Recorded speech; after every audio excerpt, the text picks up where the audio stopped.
The Story of Doctor Dolittle by Hugh Lofting. Puddleby. Once upon a time, many years ago, when our grandfathers were little children, there was a doctor, and his name was Dolittle. John Dolittle, M.D. M.D. means that he was a proper doctor and knew a whole lot. He lived in a little town called Puddleby on the Marsh. All the folks, young and old, knew him well by sight, and whenever he walked down the street in his high hat, everyone would say, "There goes the doctor. He's a clever man." And the dogs and the children would all run up and follow behind him, and even the crows that lived in the church tower would caw and nod their heads. The house he lived in, on the edge of the town, was quite small, but his garden was very large, and had a wide lawn and stone seats and weeping willows hanging over. His sister Sarah Dolittle was housekeeper for him, but the doctor looked after the garden himself. He was very fond of animals, and kept many kinds of pets. Besides the goldfish in the pond at the bottom of his garden, he had rabbits in the pantry, white mice in his piano, a squirrel in the linen closet, and a hedgehog in the cellar. He had a cow with a calf, too, and an old lame horse, 25 years of age, and chickens and pigeons and 2 lambs, and many other animals. But his favourite pets were Dab-Dab the duck, Jip the dog, Gub-Gub the baby pig, Polynesia the parrot, and the owl, Tutu. His sister used to grumble about all these animals, and said they made the house untidy. And one day, when an old lady with rheumatism came to see the doctor, she sat on the hedgehog who was sleeping on the sofa, and never came to see him any more, but drove every Saturday all the way to Oxenthorpe, another town 10 miles off, to see a different doctor. Then his sister Sarah Dolittle came to him and said, "John, how can you expect sick people to come and see you when you keep all these animals in the house? It's a fine doctor who would have his parlour full of hedgehogs and mice. That's the 4th person these animals have driven away. Squire Jenkins and the parson say they wouldn't come near your house again, no matter how sick they are. We are getting poorer every day. If you go on like this, none of the best people will have you for a doctor." "But I like the animals better than the best people," said the doctor. "You are ridiculous," said his sister, and walked out of the room. So as time went on, the doctor got more and more animals, and the people who came to see him got less and less, till at last he had no one left except the cat's meat man, who didn't mind any kind of animals. But the cat's meat man wasn't very rich, and he only got sick once a year, at Christmas time, when he used to give the doctor 6pence for a bottle of medicine. 6pence a year wasn't enough to live on, even in those days long ago. And if the doctor hadn't had some money saved up in his money-box, no one knows what would have happened. And he kept on getting still more pets, and of course it cost a lot to feed them. And the money he had saved up grew littler and littler. Then he sold his piano and let the mice live in a bureau drawer.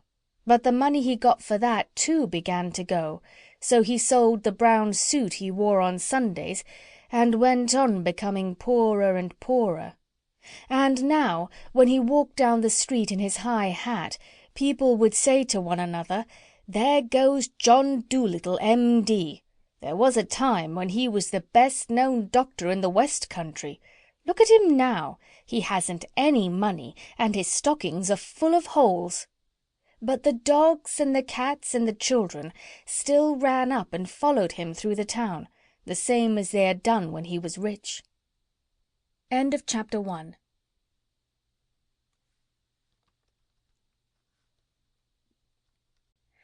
Chapter 2 of The Story of Doctor Dolittle. Animal Language. It happened one day that the doctor was sitting in his kitchen talking with the cat's meat man who had come to see him with a stomachache. "Why don't you give up being a people's doctor and be an animal doctor?" asked the cat's meat man. The parrot Polynesia was sitting in the window looking out at the rain and singing a sailor's song to herself. She stopped singing and started to listen. "You see," the cat's meat man went on, "you know all about animals, much more than what these here vets do. That book you wrote about cats, why, it's wonderful. I can't read or write myself, or maybe I'd write some books, but my wife Theodosia, she's a scholar, she is, and she read your book to me. Well, it's wonderful. That's all that can be said. Wonderful. You might have been a cat yourself. You know the way they think. And listen, you can make a lot of money doctoring animals. Do you know that? You see, I'd send all the old women who had sick cats or dogs to you, and if they didn't get sick fast enough I could put something in the meat I sell to make 'em sick, see?" "Oh, no," said the doctor quickly. "You mustn't do that. That wouldn't be right." "Oh, I didn't mean real sick," answered the cat's meat man. "Just a little something to make them droopy like was what I had reference to. But as you say, maybe it ain't quite fair on the animals. But they'll get sick anyway, because the old women always give 'em too much to eat. And look, all the farmers round about who had lame horses and weak lambs, they'd come. Be an animal doctor." When the cat's meat man had gone, the parrot flew off the window onto the doctor's table and said, "That man's got sense. That's what you ought to do. Be an animal doctor. Give the silly people up. If they haven't brains enough to see you're the best doctor in the world, take care of animals instead. They'll soon find out. Be an animal doctor." "Oh, there are plenty of animal doctors," said John Dolittle, putting the flower pots outside the window sill to get the rain. "Yes, there are plenty," said Polynesia, "but none of them are any good at all. Now listen, doctor, and I'll tell you something. Did you know that animals can talk?" "I knew that parrots can talk," said the doctor. "Oh, we parrots can talk in 2 languages. People's language and bird language," said Polynesia proudly. "If I say Polly wants a cracker, you understand me. But hear this. Caw-caw, oi-ee, fee-fee." "Good gracious!" cried the doctor. "What does that mean?" "That means, is the porridge hot yet in bird language." "My, you don't say so," said the doctor. "You never talked that way to me before." "What would have been the good?" said Polynesia, dusting some cracker crumbs off her left wing. "You wouldn't have understood me if I had." "Tell me some more," said the doctor, all excited, and he rushed over to the dresser drawer and came back with the butcher's book and a pencil. "Now, don't go too fast, and I'll write it down. This is interesting, very interesting, something quite new. Give me the bird's ABC first, slowly now." So that was the way the doctor came to know that animals had a language of their own and could talk to one another. And all that afternoon, while it was raining, Polynesia sat on the kitchen table giving him bird words to put down in the book. At tea-time, when the dog Jip came in, the parrot said to the doctor, "See, he's talking to you." "Looks to me as though he was scratching his ear," said the doctor. "But animals don't always speak with their mouths," said the parrot in a high voice, raising her eyebrows. "They talk with their ears, with their feet, with their tails, with everything. Sometimes they don't want to make a noise. Do you see now the way he's twitching up one side of his nose?" "What's that mean?" asked the doctor. "That means, can't you see that it has stopped raining?" Polynesia answered. "He's asking you a question. Dogs nearly always use their noses for asking questions." After a while, with the parrot's help, the doctor got to learn the language of the animals so well that he could talk to them himself and understand everything they said. Then he gave up being a people's doctor altogether.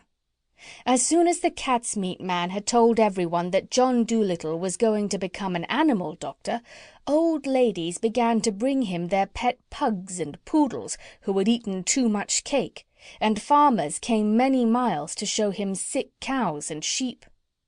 One day a plough-horse was brought to him, and the poor thing was terribly glad to find a man who could talk in horse language.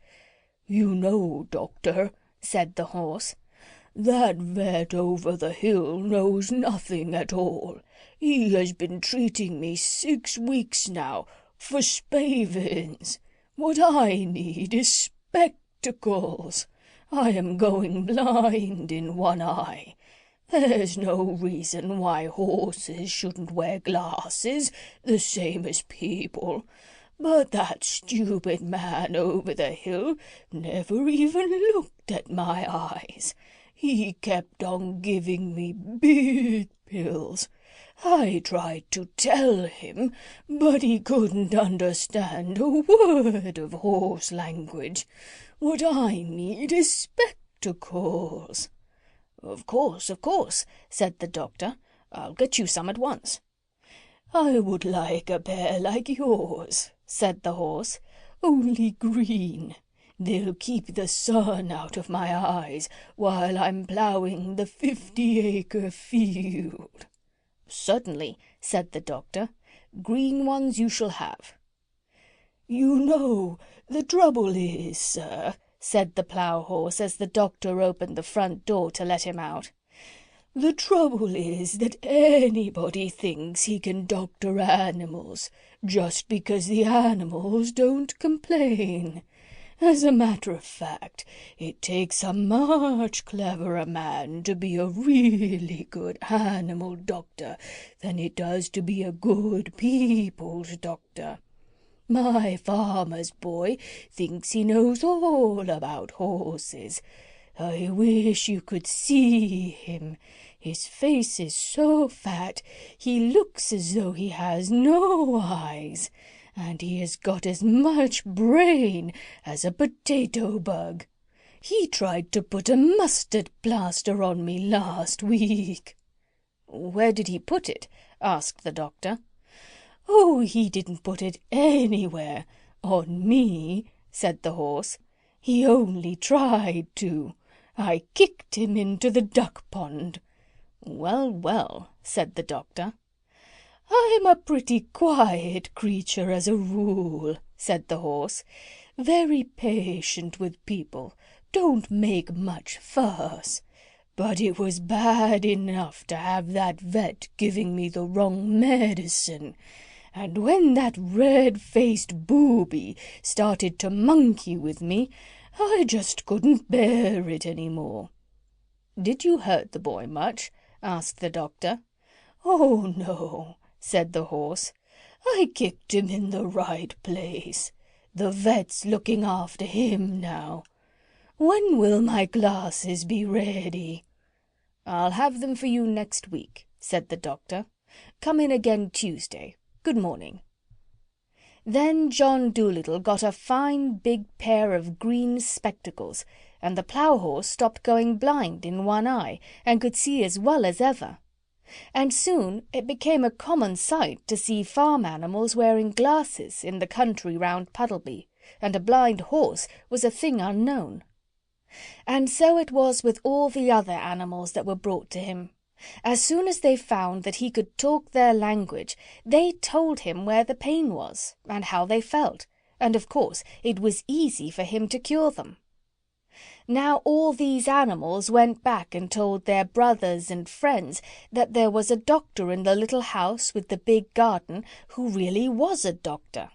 And whenever any creatures got sick, not only horses and cows and dogs, but all the little things of the fields, like harvest mice and water voles, badgers and bats, they came at once to his house on the edge of the town, so that his big garden was nearly always crowded with animals trying to get in to see him.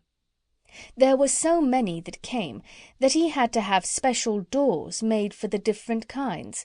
He wrote horses over the front door, cows over the side door, and sheep on the kitchen door. Each kind of animal had a separate door. Even the mice had a tiny tunnel made for them into the cellar, where they waited patiently in rows for the doctor to come round to them. And so, in a few years' time, every living thing for miles and miles got to know about John Dolittle, M.D., and the birds who flew to other countries in the winter told the animals in foreign lands of the wonderful doctor of Puddleby on the Marsh, who could understand their talk and help them in their troubles. In this way he became famous among the animals, all over the world, better known even than he had been among the folks of the West Country, and he was happy and liked his life very much. One afternoon, when the doctor was busy writing in a book, Polynesia sat in the window, as she nearly always did, looking out at the leaves blowing about in the garden. Presently she laughed aloud. "What is it, Polynesia?" asked the doctor, looking up from his book. "I was just thinking," said the parrot, and she went on looking at the leaves. "What were you thinking?" "I was thinking about people," said Polynesia. "People make me sick. They think they're so wonderful. The world has been going on now for thousands of years, hasn't it? And the only thing in animal language that people have learned to understand is that when a dog wags his tail he means, 'I'm glad.' It's funny, isn't it? You are the very first man to talk like us. Oh, sometimes people annoy me dreadfully. Such airs they put on, talking about the dumb animals. Dumb? Huh! Why, I knew a macaw once who could say good morning in 7 different ways without once opening his mouth. He could talk every language, and Greek. An old professor with a grey beard bought him, but he didn't stay. He said the old man didn't talk Greek right, and he couldn't stand listening to him teach the language wrong. I often wonder what's become of him. That bird knew more about geography than people will ever know. People! Golly! I suppose if people ever learn to fly, like any common hedge sparrow, we shall never hear the end of it." "You're a wise old bird," said the doctor. "How old are you really? I know that parrots and elephants sometimes live to be very, very old." "I can never be quite sure of my age," said Polynesia. "It's either 183 or 182. But I know that when I first came here from Africa, King Charles was still hiding in the oak tree, because I saw him. He looked scared to death." End of Chapter 2.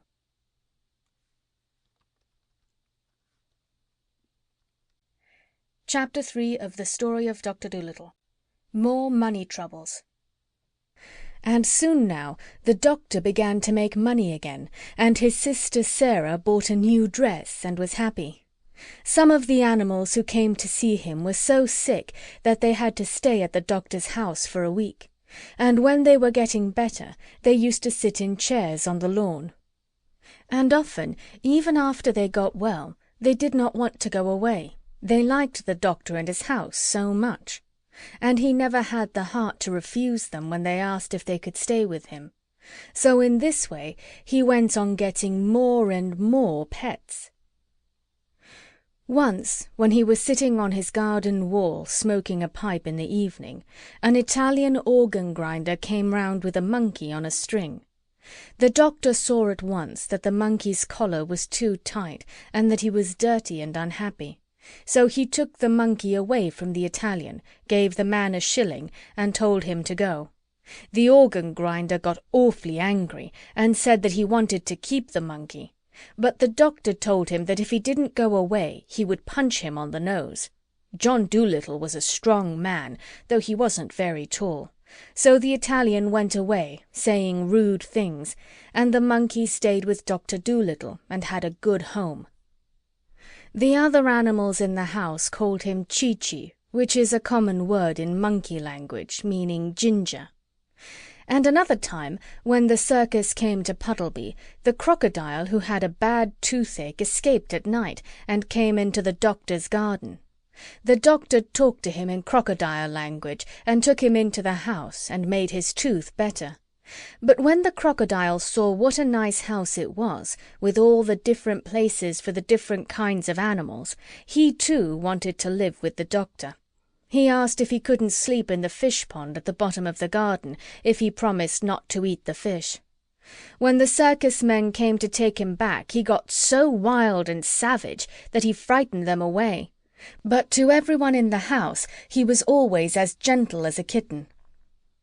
But now the old ladies grew afraid to send their lapdogs to Dr. Dolittle because of the crocodile, and the farmers wouldn't believe that he would not eat the lambs and sick calves they brought to be cured. So the doctor went to the crocodile and told him he must go back to his circus. But he wept such big tears and begged so hard to be allowed to stay that the doctor hadn't the heart to turn him out. So then the doctor's sister came to him and said, "John, you must send that creature away. Now the farmers and the old ladies are afraid to send their animals to you, just as we were beginning to be well off again. Now we shall be ruined entirely. This is the last straw. I will no longer be housekeeper for you if you don't send away that alligator." "It isn't an alligator," said the doctor. "It's a crocodile." "I don't care what you call it," said his sister. "It's a nasty thing to find under the bed. I won't have it in the house." "But he has promised me," the doctor answered, "that he will not bite anyone. He doesn't like the circus, and I haven't the money to send him back to Africa where he comes from. He minds his own business and on the whole is very well behaved. Don't be so fussy." "I tell you I will not have him around," said Sarah. "He eats the linoleum. If you don't send him away this minute, I'll go and get married." "All right," said the doctor. "Go and get married. It can't be helped." And he took down his hat and went out into the garden.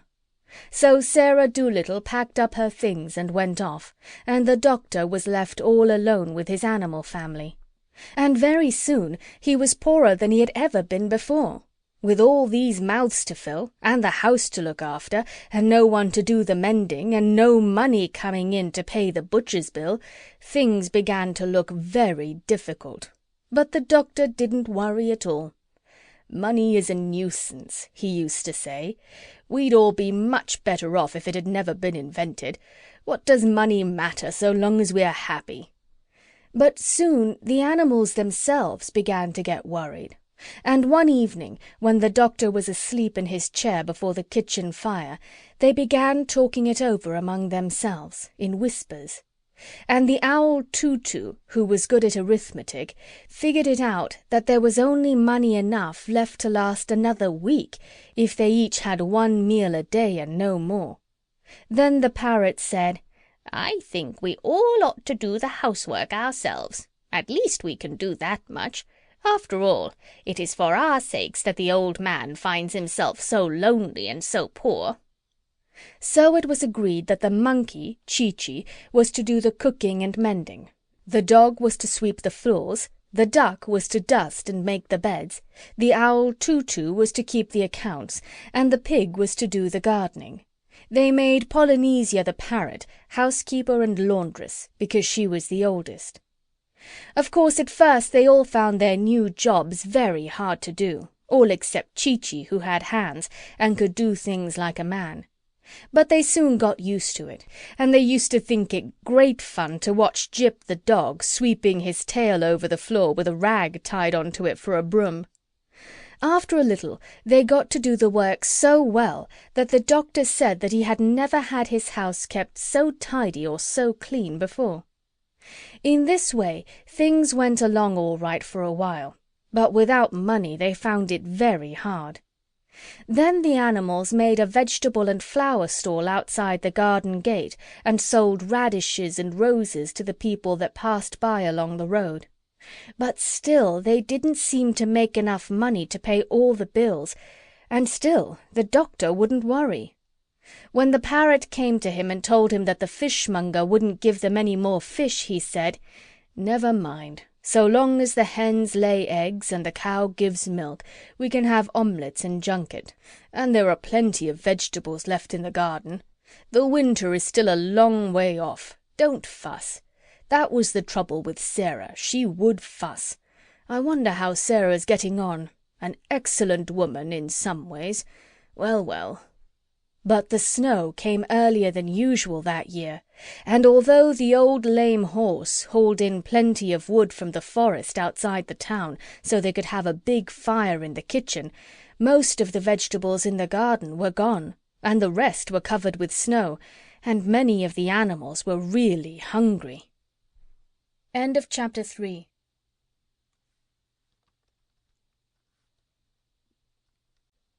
Chapter 4 of the Story of Doctor Dolittle. A Message from Africa. That winter was a very cold one, and one night in December, when they were all sitting around the warm fire in the kitchen, and the doctor was reading aloud to them out of books he had written himself in animal language, the owl Tutu suddenly said, "Shh! What's that noise outside?" They all listened, and presently they heard the sound of someone running. Then the door flew open, and the monkey Chee-Chee ran in, badly out of breath. "Doctor," he cried, "I've just had a message from a cousin of mine in Africa. There is a terrible sickness among the monkeys out there. They are all catching it, and they are dying in hundreds. They have heard of you, and beg you to come to Africa to stop the sickness." "Who brought the message?" asked the doctor, taking off his spectacles and laying down his book. "A swallow," said Chee-Chee. "She is outside on the rain-butt." "Bring her in by the fire," said the doctor. "She must be perished with the cold. The swallows flew south 6 weeks ago." So the swallow was brought in, all huddled and shivering, and although she was a little afraid at first, she soon got warmed up and sat on the edge of the mantelpiece and began to talk. When she had finished, the doctor said, "I would gladly go to Africa, especially in this bitter weather, but I'm afraid we haven't enough money to buy the tickets. Get me the money box, Chee-Chee." So the monkey climbed up and got it off the top shelf of the dresser. There was nothing in it, not one single penny. "I felt sure there was twopence left," said the doctor. "There was," said the owl, "but you spent it on a rattle for that badger's baby when he was teething." "Did I?" said the doctor. Dear me, what a nuisance money is, to be sure. Well, never mind. Perhaps if I go down to the seaside I shall be able to borrow a boat that will take us to Africa. I knew a seaman once who brought his baby to me with measles. Maybe he'll lend us his boat. The baby got well." So early the next morning the doctor went down to the seashore, and when he came back he told the animals it was all right. The sailor was going to lend them the boat.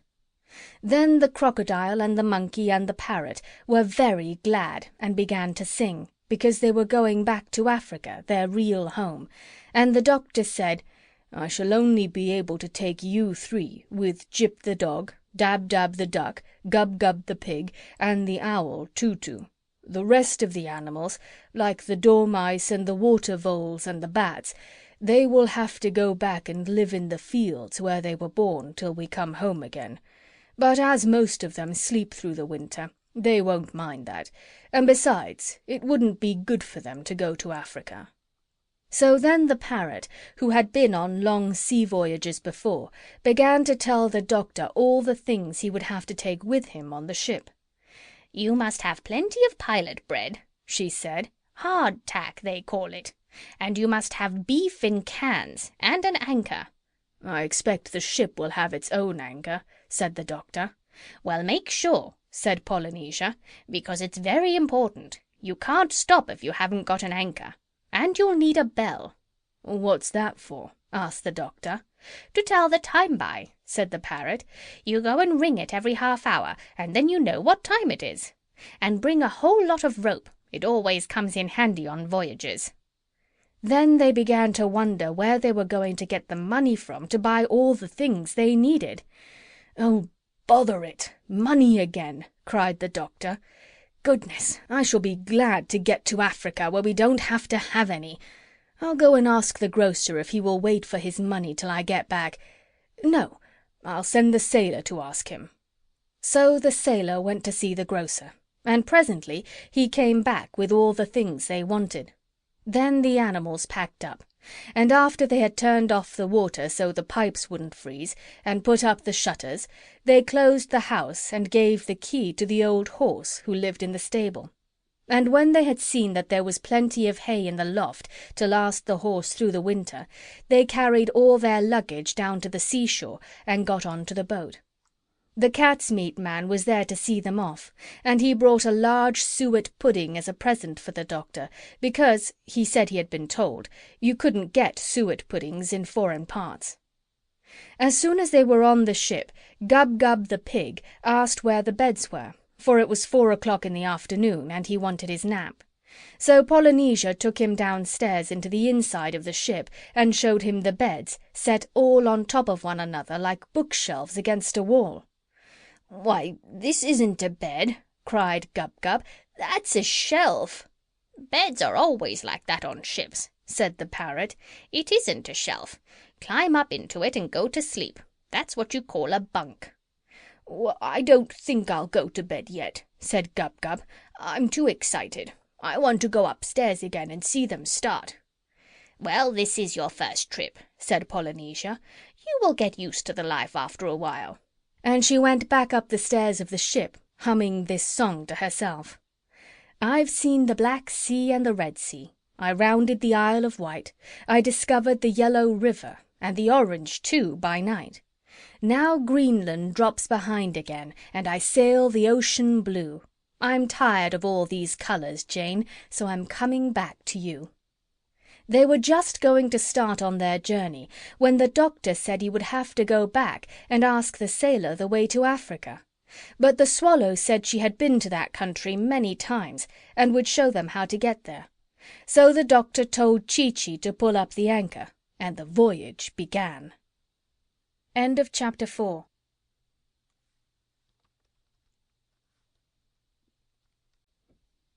Chapter 5 of the Story of Doctor Dolittle. The Great Journey. Now for 6 whole weeks they went sailing on and on over the rolling sea, following the Swallow who flew before the ship to show them the way.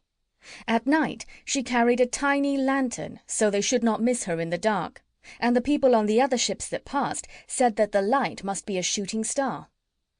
As they sailed further and further into the south, it got warmer and warmer. Polynesia, Chee-Chee, and the crocodile enjoyed the hot sun no end. They ran about laughing and looking over the side of the ship to see if they could see Africa yet. But the pig and the dog and the owl Tutu could do nothing in such weather, but sat at the end of the ship in the shade of a big barrel, with their tongues hanging out, drinking lemonade.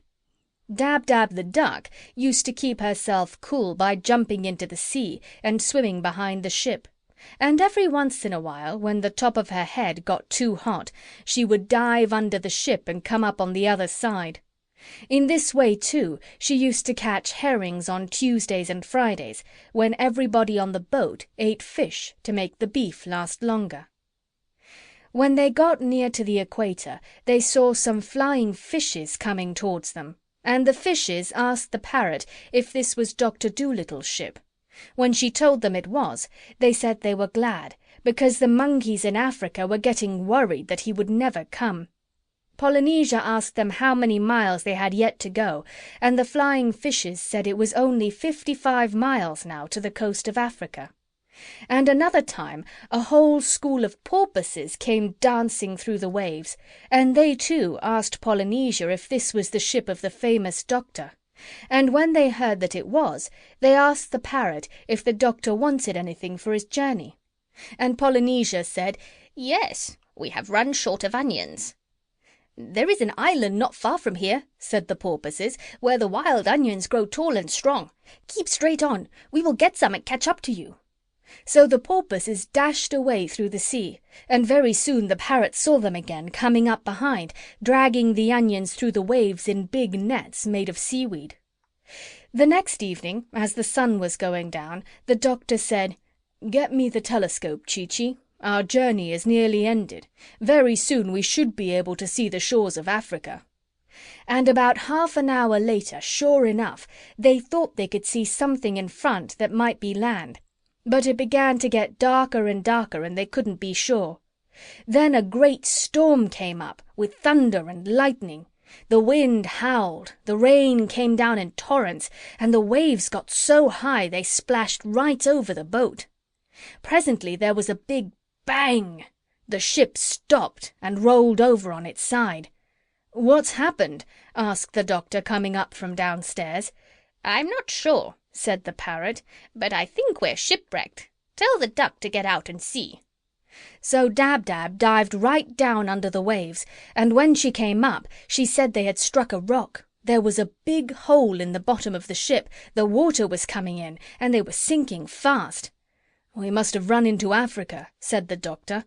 Dear me, dear me. Well, we must all swim to land." But Chee-Chee and Gub-Gub did not know how to swim. "Get the rope," said Polynesia. "I told you it would come in handy. Where's that duck? Come here, Dab-Dab. Take this end of the rope, fly to the shore, and tie it onto a palm tree, and we'll hold the other end on the ship here. Then those that can't swim must climb along the rope till they reach the land. That's what you call a lifeline." So they all got safely to the shore, some swimming, some flying, and those that climbed along the rope brought the doctor's trunk and handbag with them. But the ship was no good any more, with the big hole in the bottom, and presently the rough sea beat it to pieces on the rocks, and the timbers floated away.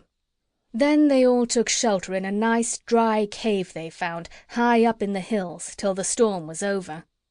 When the sun came out next morning, they went down to the sandy beach to dry themselves. "Dear old Africa," sighed Polynesia. "It's good to get back. Just think, it will be 169 years tomorrow since I was here, and it hasn't changed a bit. Same old palm trees, same old red earth, same old black ants. There's no place like home." And the others noticed she had tears in her eyes, she was so pleased to see her country once again.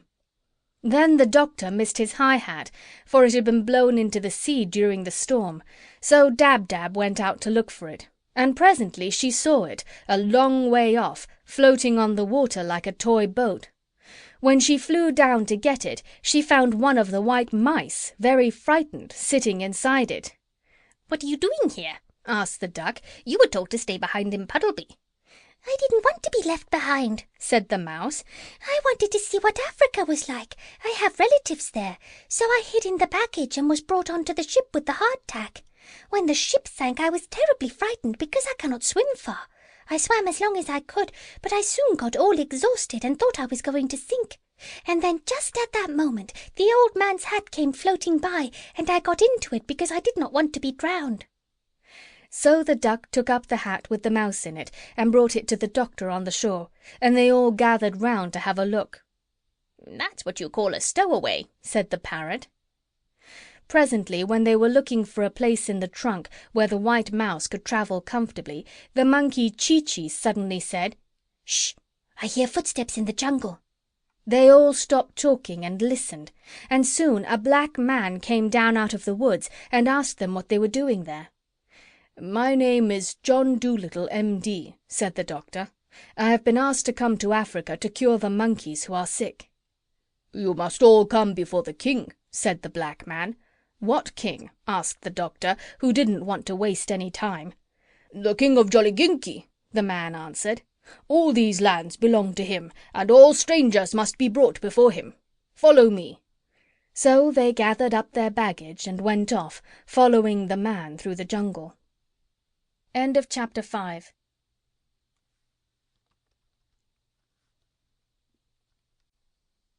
Chapter 6 of the Story of Doctor Dolittle. Polynesia and the King. When they had gone a little way through the thick forest, they came to a wide, clear space, and they saw the king's palace, which was made of mud. This was where the king lived with his queen, Ermintrude, and their son, Prince Bumpo. The prince was away fishing for salmon in the river, but the king and queen were sitting under an umbrella before the palace door, and Queen Ermintrude was asleep. When the doctor had come up to the palace, the king asked him his business, and the doctor told him why he had come to Africa. "You may not travel through my lands," said the king. "Many years ago a white man came to these shores, and I was very kind to him. But after he had dug holes in the ground to get the gold, and killed all the elephants to get their ivory tusks, he went away secretly in his ship, without so much as saying thank you. Never again shall a white man travel through the lands of Jolliginki." Then the king turned to some of the black men who were standing near and said, "Take away this medicine man with all his animals, and lock them up in my strongest prison." So 6 of the black men led the doctor and all his pets away and shut them up in a stone dungeon. The dungeon had only one little window high up in the wall, with bars in it, and the door was strong and thick. Then they all grew very sad, and Gub-Gub the pig began to cry. But Chee-Chee said he would spank him if he didn't stop that horrible noise, and he kept quiet. "Are we all here?" asked the doctor, after he had got used to the dim light. "Yes, I think so," said the duck, and started to count them. "Where's Polynesia?" asked the crocodile. "She isn't here." "Are you sure?" said the doctor. "Look again. Polynesia! Polynesia, where are you?" "I suppose she escaped," grumbled the crocodile. "Well, that's just like her. Sneaked off into the jungle as soon as her friends got into trouble." "I'm not that kind of a bird," said the parrot, climbing out of the pocket in the tail of the doctor's coat. "You see, I'm small enough to get through the bars of that window, and I was afraid they would put me in a cage instead. So while the king was busy talking, I hid in the doctor's pocket, and here I am. That's what you call a ruse," she said, smoothing down her feathers with her beak. "Good gracious!" cried the doctor. "You're lucky I didn't sit on you." "Now listen," said Polynesia. "Tonight, as soon as it gets dark, I'm going to creep through the bars of that window and fly over to the palace. And then, you'll see, I'll soon find a way to make the king let us all out of prison." "Oh, what can you do?" said Gub-Gub, turning up his nose and beginning to cry again. "You're only a bird."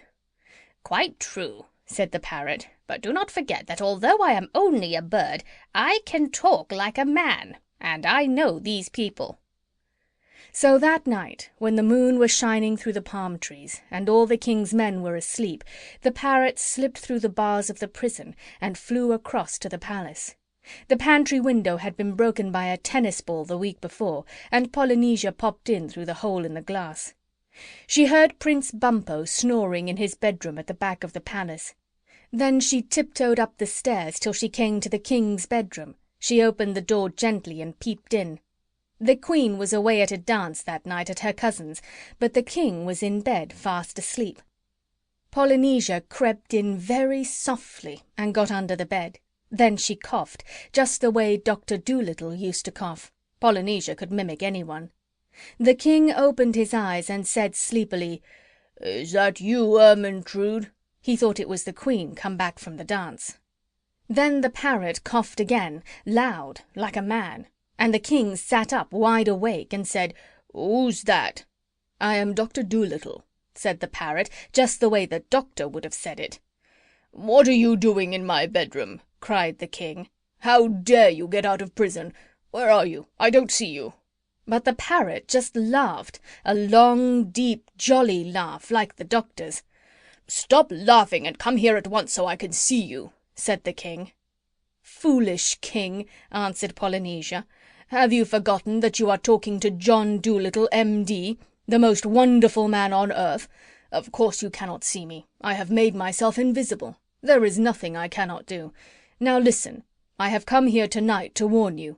If you don't let me and my animals travel through your kingdom, I will make you and all your people sick like the monkeys, for I can make people well, and I can make people ill, just by raising my little finger. Send your soldiers at once to open the dungeon door, or you shall have mumps before the morning sun has risen on the hills of Jolliginki." Then the king began to tremble, and was very much afraid. "Doctor," he cried, "it shall be as you say. Do not raise your little finger, please." and he jumped out of bed and ran to tell the soldiers to open the prison door. As soon as he was gone, Polynesia crept downstairs and left the palace by the pantry window. But the Queen, who was just letting herself in at the back door with a latchkey, saw the parrot getting out through the broken glass. And when the king came back to bed, she told him what she had seen. Then the king understood that he had been tricked, and he was dreadfully angry. He hurried back to the prison at once. But he was too late. The door stood open. The dungeon was empty. The doctor and all his animals were gone. End of chapter 6.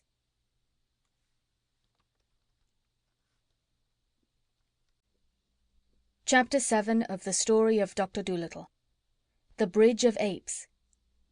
Queen Ermyntrude had never in her life seen her husband so terrible as he got that night. He gnashed his teeth with rage. He called everybody a fool. He threw his toothbrush at the palace cat. He rushed around in his nightshirt and woke up all his army and sent them into the jungle to catch the doctor.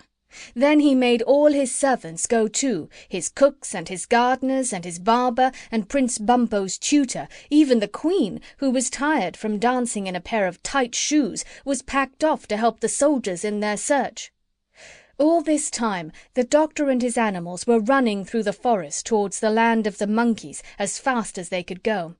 Gub-Gub, with his short legs, soon got tired, and the doctor had to carry him, which made it pretty hard when they had the trunk and the handbag with them as well.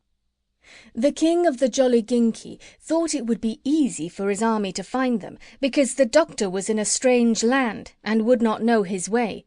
But he was wrong, because the monkey Chi-Chi knew all the paths through the jungle, better even than the king's men did. And he led the doctor and his pets to the very thickest part of the forest, a place where no man had ever been before, and hid them all in a big hollow tree between high rocks. "We had better wait here," said Chi-Chi, "till the soldiers have gone back to bed.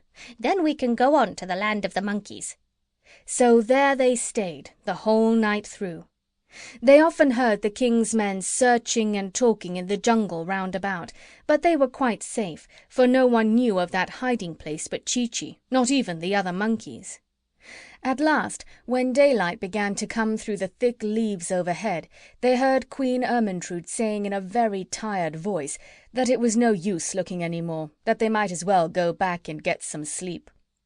As soon as the soldiers had all gone home, Chi-Chi brought the doctor and his animals out of the hiding place, and they set off for the land of the monkeys. It was a long, long way, and they often got very tired, especially Gub-Gub. But when he cried, they gave him milk out of the coconuts, which he was very fond of. They always had plenty to eat and drink, because Chi-Chi and Polynesia knew all the different kinds of fruits and vegetables that grow in the jungle, and where to find them, like dates and figs and groundnuts and ginger and yams. They used to make their lemonade out of the juice of wild oranges, sweetened with honey, which they got from the bees' nests in hollow trees. No matter what it was they asked for, Chi-Chi and Polynesia always seemed to be able to get it for them, or something like it. They even got the doctor some tobacco one day, when he had finished what he had brought with him and wanted to smoke. At night they slept in tents made of palm leaves, on thick, soft beds of dried grass. And after a while they got used to walking such a lot, and did not get so tired, and enjoyed the life of travel very much. But they were always glad when the night came and they stopped for their resting time. Then the doctor used to make a little fire of sticks, and after they had had their supper, they would sit around it in a ring, listening to Polynesia singing songs about the sea, or to Chi-Chi telling stories of the jungle. And many of the tales that Chi-Chi told were very interesting, because although the monkeys had no history books of their own before Doctor Dolittle came to write them for them, they remember everything that happens by telling stories to their children. And Chi-Chi spoke of many things his grandmother had told him, tales of long, long, long ago, before Noah and the flood, of the days when men dressed in bearskins and lived in holes in the rock and ate their mutton raw because they did not know what cooking was, never having seen a fire. And he told them of the great mammoths and lizards, as long as a train, that wandered over the mountains in those times, nibbling from the treetops. And often they got so interested listening that when he had finished they found their fire had gone right out, and they had to scurry round to get more sticks and build a new one. Now when the king's army had gone back and told the king they couldn't find the doctor, the king sent them out again and told them they must stay in the jungle till they caught him.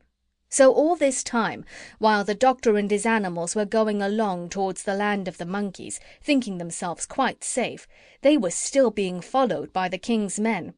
If Chee-Chee had known this, he would most likely have hidden them again, but he didn't know it. One day Chee-Chee climbed up a high rock and looked out over the treetops, and when he came down he said they were now quite close to the land of the monkeys and would soon be there. And that same evening, sure enough, they saw Chee-Chee's cousin and a lot of other monkeys who had not yet got sick sitting in the trees by the edge of a swamp, looking and waiting for them. And when they saw the famous doctor really come, these monkeys made a tremendous noise, cheering and waving leaves and swinging out of the branches to greet them. They wanted to carry his bag and his trunk and everything he had, and one of the bigger ones even carried Gub-Gub, who had got tired again. Then 2 of them rushed on in front to tell the sick monkeys that the great doctor had come at last. But the king's men, who were still following, had heard the noise of the monkeys cheering, and they at last knew where the doctor was and hastened on to catch him. The big monkey carrying Gub-Gub was coming along behind slowly, and he saw the captain of the army sneaking through the trees, so he hurried after the doctor and told him to run. Then they all ran harder than they had ever run in their lives, and the king's men, coming after them, began to run too, and the captain ran hardest of all. Then the doctor tripped over his medicine bag and fell down in the mud, and the captain thought he would surely catch him this time. But the captain had very long ears, though his hair was very short, and as he sprang forward to take hold of the doctor, one of his ears caught fast in a tree, and the rest of the army had to stop and help him. By this time the doctor had picked himself up, and on they went again, running and running, and Chee-Chee shouted, "It's all right. We haven't far to go now." But before they could get into the land of the monkeys, they came to a steep cliff with a river flowing below. This was the end of the kingdom of Jolliginki, and the land of the monkeys was on the other side, across the river. And Jip the dog looked down over the edge of the steep cliff and said, "Golly, how are we ever going to get across?" "Oh dear," said Gub-Gub, "the king's men are quite close now. Look at them. I'm afraid we're going to be taken back to prison again." And he began to weep. But the big monkey who was carrying the pig dropped him on the ground and cried out to the other monkeys, "Boys, a bridge! Quick, make a bridge! We've only a minute to do it. They've got the captain loose and he's coming on like a deer. Get lively! A bridge! A bridge!" The doctor began to wonder what they were going to make a bridge out of, and he gazed around to see if they had any boards hidden any place. But when he looked back at the cliff, there, hanging across the river, was a bridge all ready for him, made of living monkeys. For while his back was turned, the monkeys, quick as a flash, had made themselves into a bridge just by holding hands and feet. And the big one shouted to the doctor, Walk over, all of you, hurry!" Gub-Gub was a bit scared, walking on such a narrow bridge at that dizzy height above the river, but he got over all right, and so did all of them. John Dolittle was the last to cross, and just as he was getting to the other side, the king's men came rushing up to the edge of the cliff. Then they shook their fists and yelled with rage, for they saw they were too late. The doctor and all his animals were safe in the land of the monkeys, and the bridge was pulled across to the other side. Then Chee-Chee turned to the doctor and said, "Many great explorers and grey-bearded naturalists have lain long weeks hidden in the jungle waiting to see the monkeys do that trick, but we never let a white man get a glimpse of it before. You are the first to see the famous Bridge of Apes." And the doctor felt very pleased. End of chapter 7.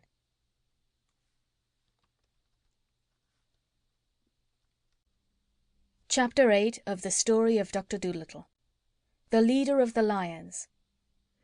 John Dolittle now became dreadfully, awfully busy, He found hundreds and thousands of monkeys sick. Gorillas, orangutans, chimpanzees, dog-faced baboons, marmosets, grey monkeys, red ones, all kinds, and many had died. The first thing he did was to separate the sick ones from the well ones. Then he got Chi-Chi and his cousin to build him a little house of grass. The next thing, he made all the monkeys who were still well come and be vaccinated. And for 3 days and 3 nights the monkeys kept coming from the jungles and the valleys and the hills to the little house of grass, where the doctor sat all day and all night, vaccinating and vaccinating. Then he had another house made, a big one with a lot of beds in it, and he put all the sick ones in this house. But so many were sick, there were not enough well ones to do the nursing. So he sent messages to the other animals, like the lions and the leopards and the antelopes, to come and help with the nursing. But the leader of the lions was a very proud creature, and when he came to the doctor's big house full of beds, he seemed angry and scornful. "Do you dare to ask me, sir," he said, glaring at the doctor. "Do you dare to ask me, the king of the beasts, to wait on a lot of dirty monkeys? Why, I wouldn't even eat them between meals." Although the lion looked very terrible, the doctor tried hard not to seem afraid of him. "I didn't ask you to eat them," he said quietly, "and besides, they're not dirty. They've all had a bath this morning. Your coat looks as though it needed brushing badly. Now listen, and I'll tell you something. The day may come when the lions get sick, and if you don't help the other animals now, the lions may find themselves left all alone when they are in trouble. That often happens to proud people." "The lions are never in trouble. They only make trouble," said the leader, turning up his nose. And he stalked away into the jungle, feeling he had been rather smart and clever. Then the leopards got proud too, and said they wouldn't help. And then, of course, the antelopes, although they were too shy and timid to be rude to the doctor like the lion, they pawed the ground and smiled foolishly, and said they had never been nurses before. And now the poor doctor was worried frantic, wondering where he could get help enough to take care of all these thousands of monkeys in bed. But the leader of the lions, when he got back to his den, saw his wife, the queen lioness, come running out to meet him with her hair untidy. "One of the cubs won't eat," she said. "I don't know what to do with him. He hasn't taken a thing since last night." And she began to cry and shake with nervousness, for she was a good mother, even though she was a lioness. So the leader went into his den and looked at his children, 2 very cunning little cubs lying on the floor, and one of them seemed quite poorly. Then the lion told his wife, quite proudly, what he had just said to the doctor, and she got so angry she nearly drove him out of the den. "You never did have a grain of sense," she screamed. "All the animals from here to the Indian Ocean are talking about this wonderful man, and how he can cure any kind of sickness, and how kind he is, the only man in the whole world who can talk the language of the animals, and now, when we have a sick baby on our hands, you must go and offend him. You great booby! Nobody but a fool is ever rude to a good doctor. You—" and she started pulling her husband's hair. "Go back to that white man at once," she yelled, "and tell him you're sorry. And take all the other empty-headed lions with you, and those stupid leopards and antelopes. Then do everything the doctor tells you. Work hard, and perhaps he will be kind enough to come and see the cub later.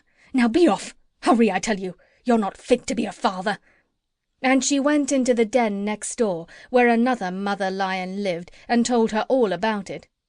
So the leader of the lions went back to the doctor and said, "I happened to be passing this way and thought I'd look in. Got any help yet?"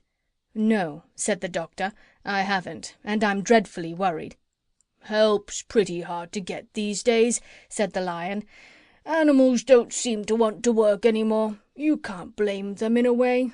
Well, seeing you're in difficulties, I don't mind doing what I can, just to oblige you, so long as I don't have to wash the creatures. And I have told all the other hunting animals to come and do their share. The leopards should be here any minute now. Oh, and by the way, we've got a sick cub at home. I don't think there's much the matter with him myself, but the wife is anxious. If you're around that way this evening, you might take a look at him, will you?" Then the doctor was very happy, for all the lions and the leopards and the antelopes and the giraffes and the zebras, all the animals of the forests and the mountains and the plains, came to help him in his work. There were so many of them that he had to send some away, and only kept the cleverest. And now very soon the monkeys began to get better. At the end of a week the big house full of beds was half empty, and at the end of the second week the last monkey had got well. Then the doctor's work was done, and he was so tired he went to bed and slept for 3 days without even turning over. End of chapter 8.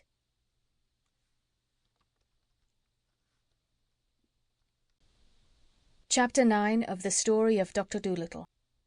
The Monkey's Council. Chee-Chee stood outside the doctor's door, keeping everybody away till he woke up.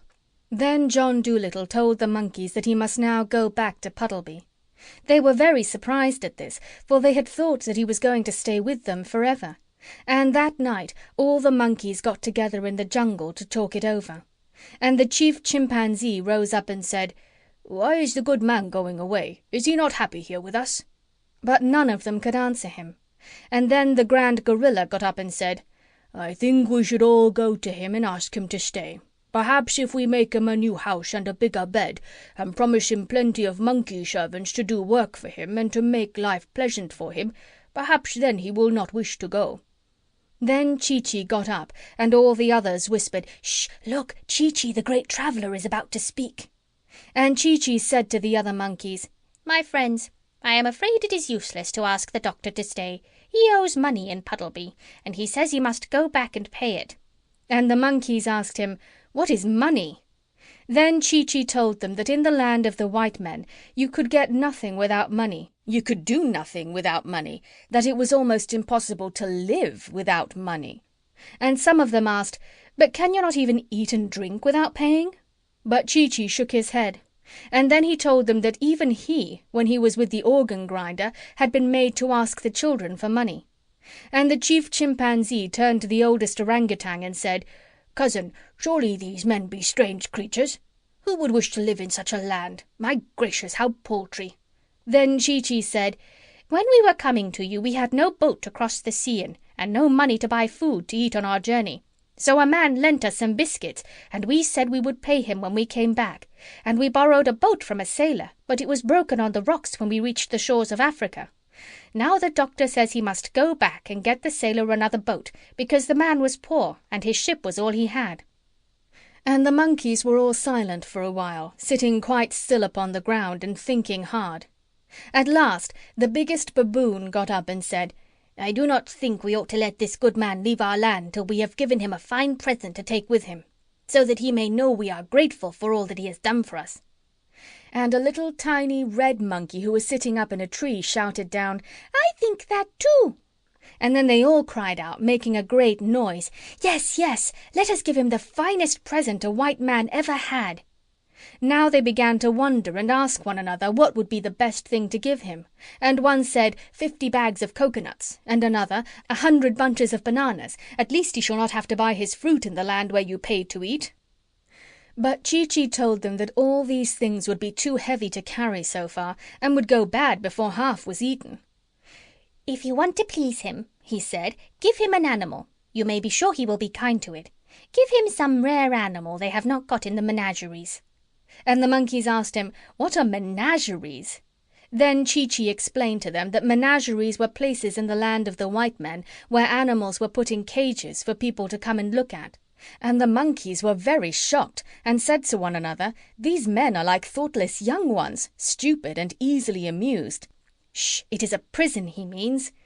So then they asked Chee-Chee what rare animal it could be that they should give the doctor, one the white men had not seen before. And the major of the marmosets asked, "Have they an iguana over there?" But Chee-Chee said, "Yes, there is one in the London Zoo." And another asked, "Have they an okapi?" But Chee-Chee said, "Yes, in Belgium, where my organ grinder took me 5 years ago, they had an okapi in a big city they called Antwerp." And another asked, "Have they a push-me-pull-you?" Then Chee-Chee said, No, no white man has ever seen a push-me-pull-you. Let us give him that." End of chapter 9.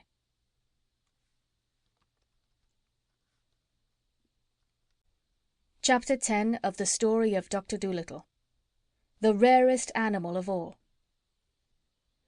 Push-me-pullus are now extinct. That means there aren't any more. But long ago, when Doctor Dolittle was alive, there were still some left in the deepest jungles of Africa, and even then they were very, very scarce. They had no tail, but a head at each end, and sharp horns on each head. They were very shy and terribly hard to catch.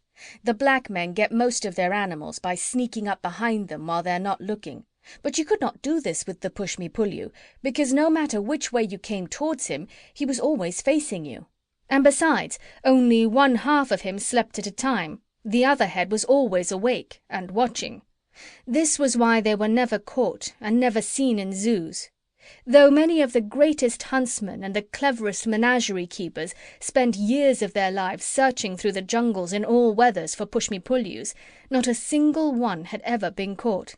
Even then, years ago, he was the only animal in the world with 2 heads. Well, the monkeys set out hunting for this animal through the forest, and after they had gone a good many miles, one of them found peculiar footprints near the edge of a river, and they knew that a push-me-pull-you must be very near that spot. Then they went along the bank of the river a little way, and they saw a place where the grass was high and thick, and they guessed that he was in there. So they all joined hands and made a great circle round the high grass. The push-me-pull-you heard them coming, and he tried hard to break through the ring of monkeys, but he couldn't do it. When he saw that it was no use trying to escape, he sat down and waited to see what they wanted. They asked him if he would go with Dr. Dolittle and be put on show in the land of the white men, but he shook both his heads and said, "Certainly not." They explained to him that he would not be shut up in a menagerie, but would just be looked at. They told him that the doctor was a very kind man, but hadn't any money, and people would pay to see a 2-headed animal, and the doctor would get rich and could pay for the boat he had borrowed to come to Africa in. But he answered, "No, you know how shy I am. I hate being stared at," and he almost began to cry. Then for 3 days they tried to persuade him. And at the end of the 3rd day he said he would come with them and see what kind of a man the doctor was first. So the monkeys travelled back with the push-me-pull-you. And when they came to where the doctor's little house of grass was, they knocked on the door. The duck, who was packing the trunk, said, "Come in." And Chee-Chee very proudly took the animal inside and showed him to the doctor. "What in the world is it?" asked John Dolittle, gazing at the strange creature. "Lord save us!" cried the duck. "How does it make up its mind?" "It doesn't look to me as if it had any," said Jip the dog. "This, doctor," said Chee-Chee, "is the push-me-pull-you, the rarest animal of the African jungles, the only 2-headed beast in the world. Take him home with you and your fortune's made. People will pay any money to see him." "But I don't want any money," said the doctor. "Yes, you do," said Dab-Dab the duck. "Don't you remember how we had to pinch and scrape to pay the butcher's bill in Puddleby? And how are you going to get the sailor the new boat you spoke of, unless you have the money to buy it?" "I was going to make him one," said the doctor. "Oh, do be sensible," cried Dab-Dab. "Where would you get all the wood and the nails to make one with? And besides, what are we going to live on? We shall be poorer than ever when we get back. Chee-Chee's perfectly right. Take the funny-looking thing along, do." "Well, perhaps there is something in what you say," murmured the doctor. "It would certainly make a nice new kind of pet. But does what do you call it, really want to go abroad?" "Yes, I'll go," said the push-me-pull-you, who saw at once from the doctor's face that he was a man to be trusted. "You have been so kind to the animals here, and the monkeys tell me that I am the only one who will do. But you must promise me that if I do not like it in the land of the white men, you will send me back." "Why, certainly. Of course," said the doctor. "Excuse me, surely you're related to the deer family, are you not?" "Yes," said the push-me-pull-you, "to the Abyssinian gazelles and the Asiatic chamois on my mother's side. My father's great-grandfather was the last of the unicorns." "Most interesting," murmured the doctor, and he took a book out of the trunk which Dab-Dab was packing and began turning the pages. "Let us see if Buffon says anything." "I notice," said the duck, "that you only talk with one of your mouths. Can't the other head talk as well?" "Oh, yes," said the push-me-pull-you, "but I keep the other mouth for eating mostly. In that way I can talk while I am eating without being rude. Our people have always been very polite." When the packing was finished and everything was ready to start, the monkeys gave a grand party for the doctor, and all the animals of the jungle came. And they had pineapples and mangoes and honey and all sorts of good things to eat and drink. After they had all finished eating, the doctor got up and said, "My friends, I am not clever at speaking long words after dinner like some men, and I have just eaten many fruits and much honey, but I wish to tell you that I am very sad at leaving your beautiful country. Because I have things to do in the land of the white men, I must go. After I have gone, remember never to let the flies settle on your food before you eat it, and do not sleep on the ground when the rains are coming. I hope you will all live happily ever after." When the doctor stopped speaking and sat down, all the monkeys clapped their hands a long time and said to one another, "Let it be remembered always among our people that he sat and ate with us here under the trees, for surely he is the greatest of men." And the grand gorilla, who had the strength of 7 horses in his hairy arms, rolled a great rock up to the head of the table and said, "This stone for all time shall mark the spot." And even to this day, in the heart of the jungle, that stone is still there, and monkey mothers, passing through the forest with their families, still point down at it from the branches and whisper to their children, "Shh, there it is, look, where the good white man sat and ate food with us in the year of the great sickness." Then, when the party was over, the doctor and his pets started out to go back to the seashore, and all the monkeys went with him as far as the edge of their country, carrying his trunk and bags to see him off. End of Chapter 10.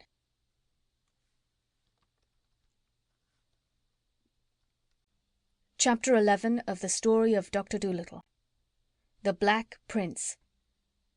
By the edge of the river they stopped and said farewell. This took a long time, because all those thousands of monkeys wanted to shake John Dolittle by the hand. Afterwards, when the doctor and his pets were going on alone, Polynesia said, "We must tread softly and talk low as we go through the land of the Jolliginki. If the king should hear us, he will send his soldiers to catch us again, for I am sure he is still very angry over the trick I played on him." "What I am wondering," said the doctor, "is where we are going to get another boat to go home in. Oh, well, perhaps we'll find one lying about on the beach that nobody is using.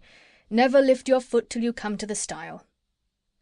One day, while they were passing through a very thick part of the forest, Chee-Chee went ahead of them to look for coconuts, and while he was away, the doctor and the rest of the animals, who did not know the jungle paths so well, got lost in the deep woods.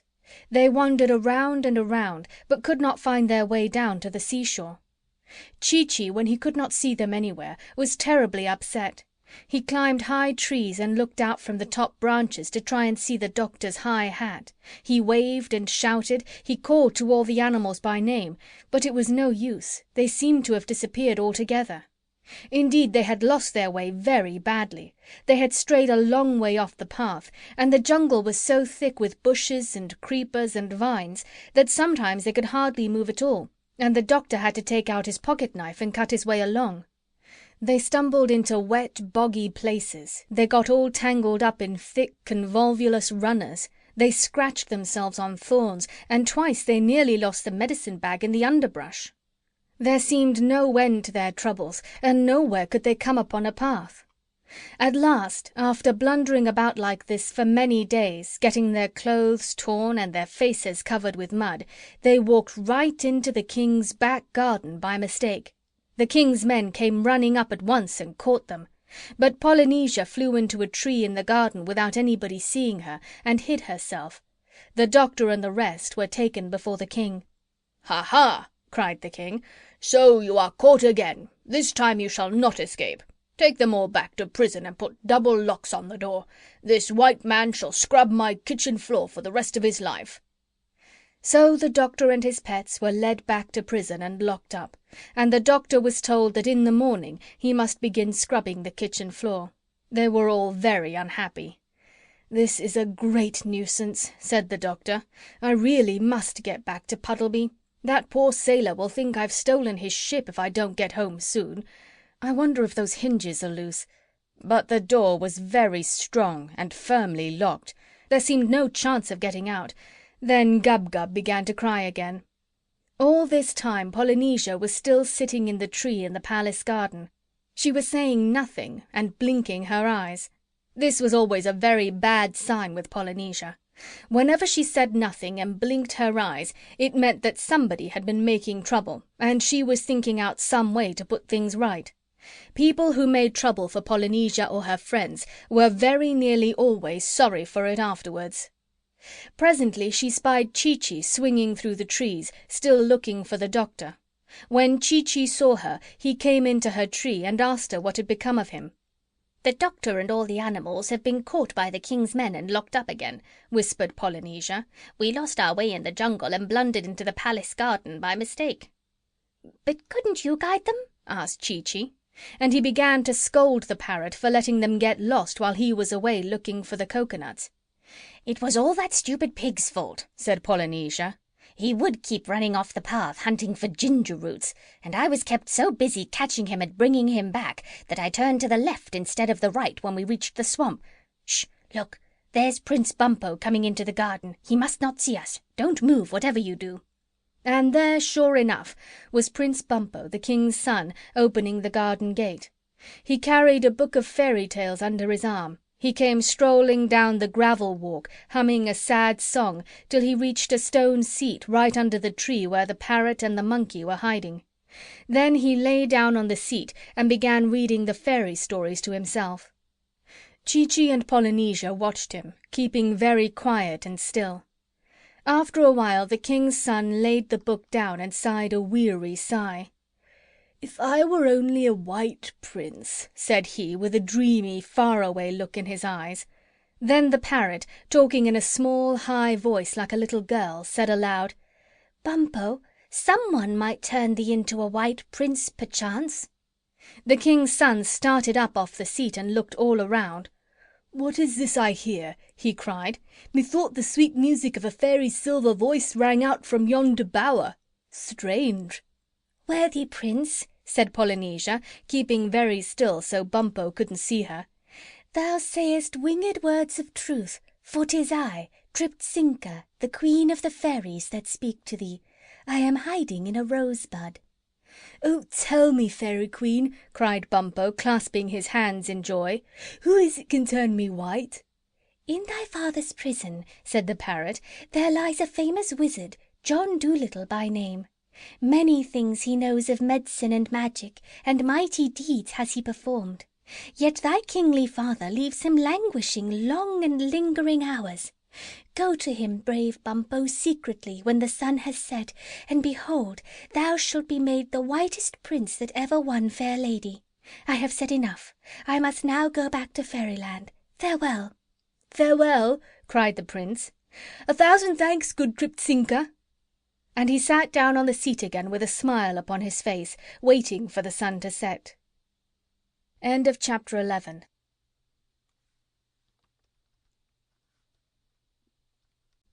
Chapter 12 of the Story of Doctor Dolittle. Medicine and Magic. Very, very quietly, making sure that no one should see her, Polynesia then slipped out at the back of the tree and flew across to the prison. She found Gub-Gub poking his nose through the bars of the window, trying to sniff the cooking smells that came from the palace kitchen. She told the pig to bring the doctor to the window because she wanted to speak to him. So Gub-Gub went and woke the doctor, who was taking a nap. "Listen," whispered the parrot when John Dolittle's face appeared. "Prince Bumpo is coming here tonight to see you, and you've got to find some way to turn him white. But be sure to make him promise you first that he will open the prison door and find a ship for you to cross the sea in." "This is all very well," said the doctor, "but it isn't so easy to turn a black man white. You speak as though he were a dress to be re-dyed. It's not so simple.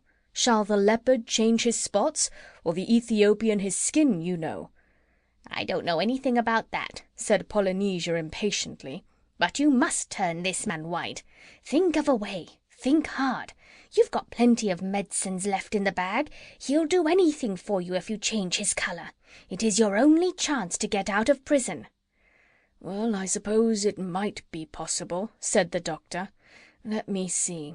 And he went over to his medicine bag, murmuring something about liberated chlorine on animal pigment, perhaps zinc ointment as a temporary measure spread thick. Well, that night Prince Bumpo came secretly to the doctor in prison and said to him, "White man, I am an unhappy prince. Years ago I went in search of the Sleeping Beauty, whom I had read of in a book, and having travelled through the world many days, I at last found her and kissed the lady very gently to awaken her, as the book said I should. 'Tis true indeed that she awoke, but when she saw my face she cried out, 'Oh, he's black!' and she ran away and wouldn't marry me, but went to sleep again somewhere else. So I came back, full of sadness, to my father's kingdom. Now I hear that you are a wonderful magician and have many powerful potions, so I came to you for help. If you will turn me white, so that I may go back to the Sleeping Beauty, I will give you half my kingdom, and anything besides you ask." "Prince Bumpo," said the doctor, looking thoughtfully at the bottles in his medicine bag, "supposing I made your hair a nice blonde colour, would not that do instead to make you happy?" "No," said Bumpo, "nothing else will satisfy me. I must be a white prince." "You know, it is very hard to change the colour of a prince," said the doctor. "One of the hardest things a magician can do. You only want your face white, do you not?" "Yes, that is all," said Bumpo, "because I shall wear shining armour and gauntlets of steel, like the other white princes, and ride on a horse." "Must your face be white all over?" asked the doctor. "Yes, all over," said Bumpo, "and I would like my eyes to be blue, but I suppose that would be very hard to do." "Yes, it would," said the doctor quickly. "Well, I will do what I can for you. You will have to be very patient, though. You know, with some medicines you can never be very sure. I might have to try 2 or 3 times. You have a strong skin, yes? Well, that's all right. Now come over here by the light. Oh, but before I do anything, you must first go down to the beach and get a ship ready with food in it to take me across the sea. Do not speak a word of this to anyone, and when I have done as you ask, you must let me and all my animals out of prison. Promise, by the crown of Jolliginki." So the prince promised, and went away to get a ship ready at the seashore. When he came back and said that it was done, the doctor asked Dab-Dab to bring a basin. Then he mixed a lot of medicines in the basin and told Bumpo to dip his face in it. The prince leaned down and put his face in, right up to the ears. He held it there a long time, so long that the doctor seemed to get dreadfully anxious and fidgety, standing first on one leg and then on the other, looking at all the bottles he had used for the mixture, and reading the labels on them again and again. A strong smell filled the prison, like the smell of brown paper burning. At last the prince lifted his face up out of the basin, breathing very hard, and all the animals cried out in surprise, for the prince's face had turned as white as snow, and his eyes, which had been mud-coloured, were a manly grey. When John Dolittle lent him a little looking-glass to see himself in, he sang for joy and began dancing around the prison. But the doctor asked him not to make so much noise about it, and when he had closed his medicine bag in a hurry, he told him to open the prison door. Bumpo begged that he might keep the looking-glass, as it was the only one in the kingdom of Jolliginki, and he wanted to look at himself all day long, but the doctor said he needed it to shave with. Then the prince, taking a bunch of copper keys from his pocket, undid the great double locks, and the doctor, with all his animals, ran as fast as they could down to the seashore, while Bumpo leaned against the wall of the empty dungeon, smiling after them happily, his big face shining like polished ivory in the light of the moon. When they came to the beach, they saw Polynesia and Chi-Chi waiting for them on the rocks near the ship. "I feel sorry about Bumpo," said the doctor. "I am afraid that medicine I used will never last. Most likely he will be as black as ever when he wakes up in the morning. That's one reason why I didn't like to leave the mirror with him. But then again, he might stay white. I had never used that mixture before. To tell the truth, I was surprised myself that it worked so well. But I had to do something, didn't I? I couldn't possibly scrub the king's kitchen for the rest of my life.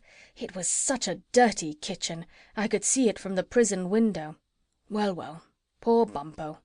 "Oh, of course he will know we were just joking with him," said the parrot. "They had no business to lock us up," said Dab-Dab, waggling her tail angrily. "We never did them any harm. Serve him right if he does turn black again. I hope it's a dark black." "But he didn't have anything to do with it," said the doctor. "It was the king, his father, who had us locked up. It wasn't Bumpo's fault. I wonder if I ought to go back and apologize. Oh, well, I'll send him some candy when I get to Puddleby, and who knows, he may stay white after all." "The Sleeping Beauty would never have him, even if he did," said Dab-Dab. "He looked better the way he was, I thought. But he'd never be anything but ugly, no matter what colour he was made." "Still, he had a good heart," said the doctor. "Romantic, of course, but a good heart. After all, handsome is as handsome does." "I don't believe the poor booby found a Sleeping Beauty at all," said Jip the dog. "Most likely he kissed some farmer's fat wife who was taking a snooze under an apple tree. Can't blame her for getting scared. I wonder who he'll go and kiss this time. Silly business." Then the Push-me-pull-you, the White Mouse, Gub-Gub, Dab-Dab, Jip, and the Owl Too-Too went on to the ship with the doctor. But Chee-Chee, Polynesia, and the Crocodile stayed behind, because Africa was their proper home, the land where they were born. And when the doctor stood upon the boat, he looked over the side across the water, and then he remembered that they had no one with them to guide them back to Puddleby. The wide, wide sea looked terribly big and lonesome in the moonlight, and he began to wonder if they would lose their way when they passed out of sight of land. But even while he was wondering, they heard a strange whispering noise high in the air, coming through the night, and the animals all stopped saying goodbye and listened. The noise grew louder and bigger. It seemed to be coming nearer to them, a sound like the autumn wind blowing through the leaves of a poplar tree, or a great, great rain beating down upon a roof. And Jip, with his nose pointing and his tail quite straight, said, "Birds! Millions of them! Flying fast! That's it!" And then they all looked up, and there, streaming across the face of the moon, like a huge swarm of tiny ants, they could see thousands and thousands of little birds. Soon the whole sky seemed full of them, and still more kept coming, more and more. There were so many that for a little they covered the whole moon so it could not shine, and the sea grew dark and black, like when a storm cloud passes over the sun. And presently all these birds came down close, skimming over the water and the land, and the night sky was left clear above, and the moon shone as before. Still never a call nor a cry nor a song they made, no sound but this great rustling of feathers, which grew greater now than ever. When they began to settle on the sands, along the ropes of the ship, anywhere and everywhere except the trees, the doctor could see that they had blue wings and white breasts and very short feathered legs. As soon as they had all found a place to sit, suddenly there was no noise left anywhere. All was quiet. All was still. And in the silent moonlight John Dolittle spoke. "I had no idea that we had been in Africa so long. It will be nearly summer when we get home, for these are the swallows going back. Swallows, I thank you for waiting for us. It is very thoughtful of you. Now we need not be afraid that we will lose our way upon the sea. Pull up the anchor and set the sail." When the ship moved out upon the water, those who stayed behind, Chee-Chee, Polynesia, and the Crocodile, grew terribly sad, for never in their lives had they known anyone they liked so well as Doctor John Dolittle of Puddleby on the Marsh. And after they had called good-bye to him again and again and again, they still stood there upon the rocks, crying bitterly and waving till the ship was out of sight. End of chapter 12.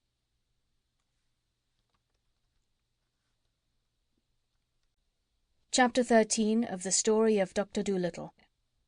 Red sails and blue wings. Sailing homeward, the doctor's ship had to pass the coast of Barbary. This coast is the seashore of the great desert. It is a wild, lonely place, all sand and stones, and it was here that the Barbary pirates lived. These pirates, a bad lot of men, used to wait for sailors to be shipwrecked on their shores, and often, if they saw a boat passing, they would come out in their fast sailing ships and chase it. When they caught a boat like this at sea, they would steal everything on it, and after they had taken the people off, they would sink the ship and sail back to Barbary singing songs and feeling proud of the mischief they had done. Then they used to make the people they had caught write home to their friends for money, and if the friends sent no money, the pirates often threw the people into the sea. Now one sunshiny day the Doctor and Dab-Dab were walking up and down on the ship for exercise. A nice fresh wind was blowing the boat along, and everybody was happy. Presently Dab-Dab saw the sail of another ship a long way behind them on the edge of the sea. It was a red sail. "I don't like the look of that sail," said Dab-Dab. "I have a feeling it isn't a friendly ship. I am afraid there is more trouble coming to us." Jip, who was lying near taking a nap in the sun, began to growl and talk in his sleep. "I smell roast beef cooking," he mumbled. "Underdone roast beef, with brown gravy over it." "Good gracious!" cried the Doctor. "What's the matter with the dog? Is he smelling in his sleep as well as talking?" "I suppose he is," said Dab-Dab. "All dogs can smell in their sleep." "But what is he smelling?" asked the Doctor. "There is no roast beef cooking on our ship." "No," said Dab-Dab. "The roast beef must be on that other ship over there." "But that's 10 miles away," said the Doctor. "He couldn't smell that far, surely." "Oh, yes, he could," said Dab-Dab. "You ask him." Then Jip, still fast asleep, began to growl again, and his lip curled up angrily, showing his clean white teeth. "I smell bad men," he growled. "The worst men I ever smelt. I smell trouble. I smell a fight. 6 bad scoundrels fighting against one brave man. I want to help him. Boof! Boof!" Then he barked loud and woke himself up with a surprised look on his face. "See?" cried Dab-Dab. "That boat is nearer now. You can count its 3 big sails, all red. Whoever it is, they are coming after us. I wonder who they are." "They are bad sailors," said Jip, "and their ship is very swift. They are surely the pirates of Barbary." "Well, we must put up more sails on our boat," said the Doctor, "so we can go faster and get away from them. Run downstairs, Jip, and fetch me all the sails you see." The dog hurried downstairs and dragged up every sail he could find. But even when all these were put up on the mast to catch the wind, the boat did not go nearly as fast as the pirates, which kept coming on behind, closer and closer. "This is a poor ship the prince gave us," said Gub-Gub the pig. "The slowest he could find, I should think. Might as well try to win a race in a soup tureen as hope to get away from them in this old barge. Look how near they are now. You can see the moustaches on the faces of the men, 6 of them. What are we going to do?" Then the Doctor asked Dab-Dab to fly up and tell the swallows that pirates were coming after them in a swift ship, and what should he do about it. When the swallows heard this, they all came down onto the Doctor's ship, and they told him to unravel some pieces of long rope and make them into a lot of thin strings as quickly as he could. Then the ends of these strings were tied onto the front of the ship, and the swallows took hold of the strings with their feet and flew off, pulling the boat along. And although swallows are not very strong when only 1 or 2 are by themselves, it is different when there are a great lot of them together. And there, tied to the Doctor's ship, were 1,000 strings, and 2,000 swallows were pulling on each string, all terribly swift flyers. And in a moment the Doctor found himself travelling so fast he had to hold his hat on with both hands, for he felt as though the ship itself were flying through waves that frothed and boiled with speed. And all the animals on the ship began to laugh and dance about in the rushing air, for when they looked back at the pirate ship they could see that it was growing smaller now instead of bigger. The red sails were being left far, far behind. End of chapter 13.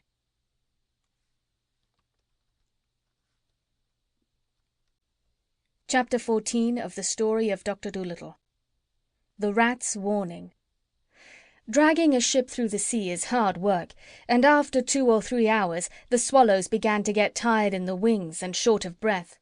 Then they sent a message down to the Doctor to say they would have to take a rest soon, and that they would pull the boat over to an island not far off and hide it in a deep bay till they had got breath enough to go on. And presently the Doctor saw the island they had spoken of. It had a very beautiful, high, green mountain in the middle of it. When the ship had sailed safely into the bay, where it could not be seen from the open sea, the Doctor said he would get off onto the island to look for water, because there was none left to drink on his ship. And he told all the animals to get out too and romp on the grass to stretch their legs. Now, as they were getting off, the doctor noticed that a whole lot of rats were coming up from downstairs and leaving the ship as well. Jip started to run after them, because chasing rats had always been his favourite game, but the doctor told him to stop. And one big black rat, who seemed to want to say something to the doctor, now crept forward timidly along the rail, watching the dog out of the corner of his eye. And after he had coughed nervously 2 or 3 times and cleaned his whiskers and wiped his mouth, he said, You know, of course, that all ships have rats in them, Doctor, do you not?" And the doctor said, "Yes." "And you have heard that rats always leave a sinking ship?" "Yes," said the doctor, "so I've been told." "People," said the rat, "always speak of it with a sneer, as though it were something disgraceful. But you can't blame us, can you? After all, who would stay on a sinking ship if he could get off it?" "It's very natural," said the doctor. "Very natural. I quite understand. Was there anything else you wished to say?" "Yes," said the rat. "I've come to tell you that we are leaving this one. But we wanted to warn you before we go. This is a bad ship you have here. It isn't safe. The sides aren't strong enough. Its boards are rotten. Before tomorrow night it will sink to the bottom of the sea." "But how do you know?" asked the doctor. "We always know," answered the rat. "The tips of our tails get that tingly feeling like when your foot's asleep. This morning at 6 o'clock, while I was getting breakfast, my tail suddenly began to tingle. At first I thought it was my rheumatism coming back, so I went and asked my aunt how she felt. You remember her, the long piebald rat, rather skinny, who came to see you in Puddleby last spring with jaundice? Well, she said her tail was tingling like everything. Then we knew for sure that this boat was going to sink in less than 2 days, and we all made up our minds to leave it as soon as we got near enough to any land. It's a bad ship, Doctor. Don't sail in it any more, or you'll surely be drowned. Goodbye. We are now going to look for a good place to live on this island." "Goodbye," said the doctor. "And thank you very much for coming to tell me. Very considerate of you, very. Give my regards to your aunt. I remember her perfectly. Leave that rat alone, Jip. Come here, lie down." So then the doctor and all his animals went off, carrying pails and saucepans to look for water on the island, while the swallows took their rest. "I wonder what is the name of this island," said the doctor as he was climbing up the mountainside. "It seems a pleasant place. What a lot of birds there are." "Why, these are the Canary Islands," said Dab-Dab. "Don't you hear the canaries singing?" The doctor stopped and listened. "Why, to be sure, of course," he said. "How stupid of me. I wonder if they can tell us where to find water." And presently the canaries, who had heard all about Dr. Dolittle from birds of passage, came and led him to a beautiful spring of cool, clear water where the canaries used to take their bath, and they showed him lovely meadows where the bird-seed grew, and all the other sights of their island. And the Pushmi-Pullyo was glad they had come, because he liked the green grass so much better than the dried apples he had been eating on the ship. And Gub-Gub squeaked for joy when he found a whole valley full of wild sugar-cane. A little later, when they had all had plenty to eat and drink, and were lying on their backs while the canaries sang for them, 2 of the swallows came hurrying up, very flustered and excited. "Doctor," they cried, "the pirates have come into the bay, and they've all got onto your ship. They are downstairs looking for things to steal. They have left their own ship with nobody on it. If you hurry and come down to the shore, you can get onto their ship, which is very fast, and escape, but you'll have to hurry." "That's a good idea," said the doctor. "Splendid." And he called all his animals together at once, said good-bye to the canaries, and ran down to the beach. When they reached the shore they saw the pirate ship, with the 3 red sails, standing in the water. And just as the swallows had said, there was nobody on it. All the pirates were downstairs in the doctor's ship, looking for things to steal.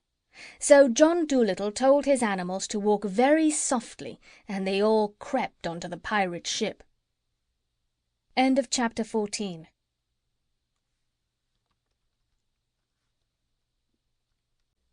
Chapter 15 of the Story of Doctor Dolittle.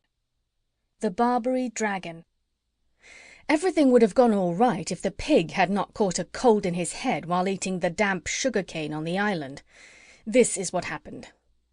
After they had pulled up the anchor without a sound, and were moving the ship very, very carefully out of the bay, Gub-Gub suddenly sneezed so loud that the pirates on the other ship came rushing upstairs to see what the noise was.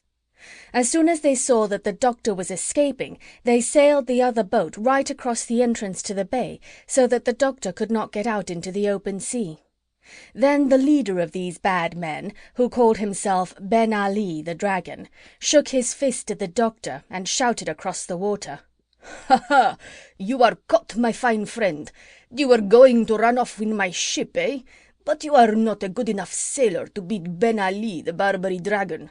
I want that duck you've got, and the pig too. We'll have pork chops and roast duck for supper tonight. And before I let you go home, you must make your friends send me a trunk full of gold." Poor Gub-Gub began to weep, and Dab-Dab made ready to fly to save her life, but the owl Too-Too whispered to the doctor, "Keep him talking, doctor. Be pleasant to him. Our old ship is bound to sink soon. The rats said it would be at the bottom of the sea before tomorrow night, and the rats are never wrong. Be pleasant till the ship sinks under him. Keep him talking." "What? Until tomorrow night?" said the doctor. "Well, I'll do my best. Let me see. What shall I talk about?" "Oh, let them come on," said Jip. "We can fight the dirty rascals. There are only 6 of them. Let them come on. I'd love to tell that collie next door when we get home that I'd bitten a real pirate. Let 'em come. We can fight 'em." "But they have swords and pistols," said the doctor. "No, that would never do. I must talk to him. Look here, Ben Ali." But before the doctor could say any more, the pirates began to sail the ship nearer, laughing with glee and saying one to another, "Who shall be the first to catch the pig?" Poor Gub-Gub was dreadfully frightened, and the Push-me-pull-you began to sharpen his horns for a fight by rubbing them on the mast of the ship, while Jip kept springing into the air and barking and calling Ben Ali bad names in dog language. But presently something seemed to go wrong with the pirates. They stopped laughing and cracking jokes. They looked puzzled. Something was making them uneasy. Then Ben Ali, staring down at his feet, suddenly bellowed out, "Thunder and lightning, men! The boat's leaking!" And then the other pirates peered over the side, and they saw that the boat was indeed getting lower and lower in the water, and one of them said to Ben Ali, "But surely if this old boat were sinking, we should see the rats leaving it." And Jip shouted across from the other ship, "You great duffers! There are no rats there to leave. They left 2 hours ago. Ha ha to you, my fine friends!" But of course the men did not understand him. Soon the front end of the ship began to go down and down, faster and faster, till the boat looked almost as though it were standing on its head, and the pirates had to cling to the rails and the masts and the ropes and anything to keep from sliding off. Then the sea rushed roaring in and through all the windows and doors. And at last the ship plunged right down to the bottom of the sea, making a dreadful gurgling sound, and the 6 bad men were left bobbing about in the deep water of the bay. Some of them started to swim for the shores of the island, while others came and tried to get on the boat where the doctor was. But Jip kept snapping at their noses, so they were afraid to climb up the side of the ship. Then suddenly they all cried out in great fear, "The sharks! The sharks are coming! Let us get on the ship before they eat us! Help! Help! The sharks! The sharks!" And now the doctor could see all over the bay the backs of big fishes swimming swiftly through the water. And one great shark came near to the ship, and poking his nose out of the water, he said to the doctor, "Are you John Dolittle, the famous animal doctor?" "Yes," said Dr. Dolittle, "that is my name." "Well," said the shark, "we know these pirates to be a bad lot, especially Ben Ali. If they are annoying you, we will gladly eat them up for you, and then you won't be troubled any more." "Thank you," said the doctor. "This is really most attentive, but I don't think it will be necessary to eat them. Don't let any of them reach the shore until I tell you. Just keep them swimming about, will you? And please make Ben Ali swim over here that I may talk to him." So the shark went off and chased Ben Ali over to the doctor. "Listen, Ben Ali," said John Dolittle, leaning over the side. "You have been a very bad man, and I understand that you have killed many people. These good sharks here have just offered to eat you up for me, and 'twould indeed be a good thing if the seas were rid of you. But if you will promise to do as I tell you, I will let you go in safety." "What must I do?" asked the pirate, looking down sideways at the big shark, who was smelling his leg under the water. "You must kill no more people," said the doctor. "You must stop stealing. You must never sink another ship. You must give up being a pirate altogether." "But what shall I do then?" asked Ben Ali. "How shall I live?" "You and all your men must go onto this island and be birdseed farmers," the doctor answered. "You must grow birdseed for the canaries." The Barbary dragon turned pale with anger. "Grow birdseed?" he groaned in disgust. "Can't I be a sailor?" "No," said the doctor, "you cannot. You have been a sailor long enough and sent many stout ships and good men to the bottom of the sea. For the rest of your life you must be a peaceful farmer. The shark is waiting. Do not waste any more of his time. Make up your mind." "Thunder and lightning," Ben Ali muttered. "Birdseed." Then he looked down into the water again and saw the great fish smelling his other leg. "Very well," he said sadly. "We'll be farmers." "And remember," said the doctor, "that if you do not keep your promise, if you start killing and stealing again, I shall hear of it, because the canaries will come and tell me, and be very sure that I will find a way to punish you. For though I may not be able to sail a ship as well as you, so long as the birds and the beasts and the fishes are my friends, I do not have to be afraid of a pirate chief, even though he call himself the Dragon of Barbary. Now go and be a good farmer and live in peace." Then the doctor turned to the big shark, and waving his hand, he said, "All right, let them swim safely to the land." End of chapter 15.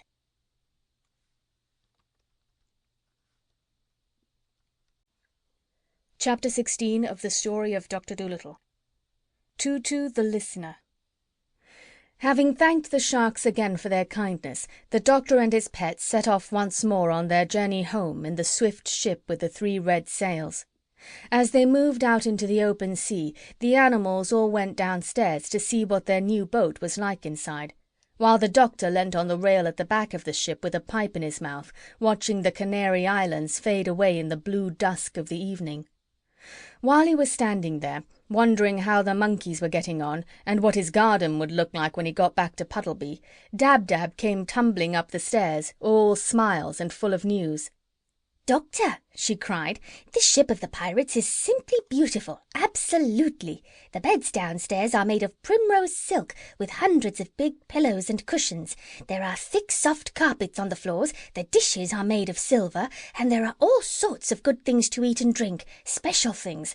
The larder, well, it's just like a shop, that's all. You never saw anything like it in your life. Just think, they kept 5 different kinds of sardines, those men. Come and look. Oh, and we found a little room down there with the door locked, and we are all crazy to get in and see what's inside. Jip says it must be where the pirates kept their treasure, but we can't open the door. Come down and see if you can let us in." So the doctor went downstairs, and he saw that it was indeed a beautiful ship. He found the animals gathered round a little door, all talking at once, trying to guess what was inside. The doctor turned the handle, but it wouldn't open. Then they all started to hunt for the key. They looked under the mat. They looked under all the carpets. They looked in all the cupboards and drawers and lockers, in the big chests in the ship's dining room. They looked everywhere. While they were doing this, they discovered a lot of new and wonderful things that the pirates must have stolen from other ships. Cashmere shawls as thin as cobweb, embroidered with flowers of gold. Jars of fine tobacco from Jamaica, carved ivory boxes full of Russian tea, an old violin with a string broken and a picture on the back, a set of big chessmen carved out of coral and amber, a walking stick which had a sword inside it if you pulled the handle, 6 wine glasses with turquoise and silver round the rims, and a lovely great sugar bowl made of mother of pearl. But nowhere in the whole boat could they find a key to fit that lock. So they all came back to the door, and Jip peered through the keyhole, but something had been stood against the wall on the inside, and he could see nothing. While they were standing around, wondering what they should do, the owl Tutu suddenly said, "Shh! Listen! I do believe there's someone in there." They all kept still a moment. Then the doctor said, "You must be mistaken, Tutu. I don't hear anything." "I'm sure of it," said the owl. "Shh! There it is again. Don't you hear that?" "No, I do not," said the doctor. "What kind of a sound is it?" "I hear the noise of someone putting his hand in his pocket," said the owl. "But that hardly makes any sound at all," said the doctor. "You couldn't hear that out here." "Pardon me, but I can," said Tutu. "I tell you there is someone on the other side of that door putting his hand in his pocket. Almost everything makes some noise, if your ears are only sharp enough to catch it. Bats can hear a mole walking in his tunnel under the earth, and they think they're good hearers. But we owls can tell you, using only one ear, the colour of a kitten from the way it winks in the dark." "Well, well," said the doctor, "you surprise me. That's very interesting. Listen again and tell me what he's doing now." "I'm not sure yet," said Tutu, "if it's a man at all. Maybe it's a woman. Lift me up and let me listen at the keyhole, and I'll soon tell you." So the doctor lifted the owl up and held him close to the lock of the door. After a moment Tutu said, "Now he's rubbing his face with his left hand. It is a small hand and a small face. It might be a woman. No. Now he pushes his hair back off his forehead. It's a man all right." "Women sometimes do that," said the doctor. "True," said the owl, "but when they do, their long hair makes quite a different sound. Shh! Make that fidgety pig keep still. Now all hold your breath a moment so I can listen well.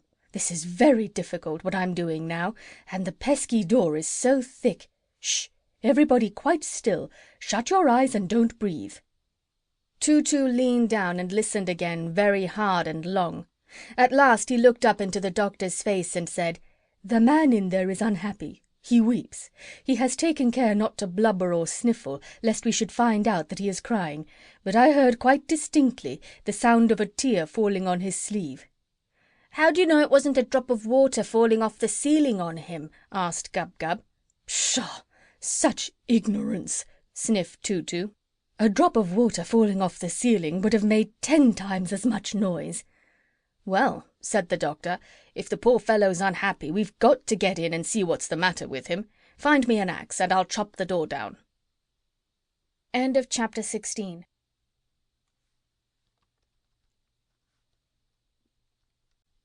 Chapter 17 of the Story of Doctor Dolittle.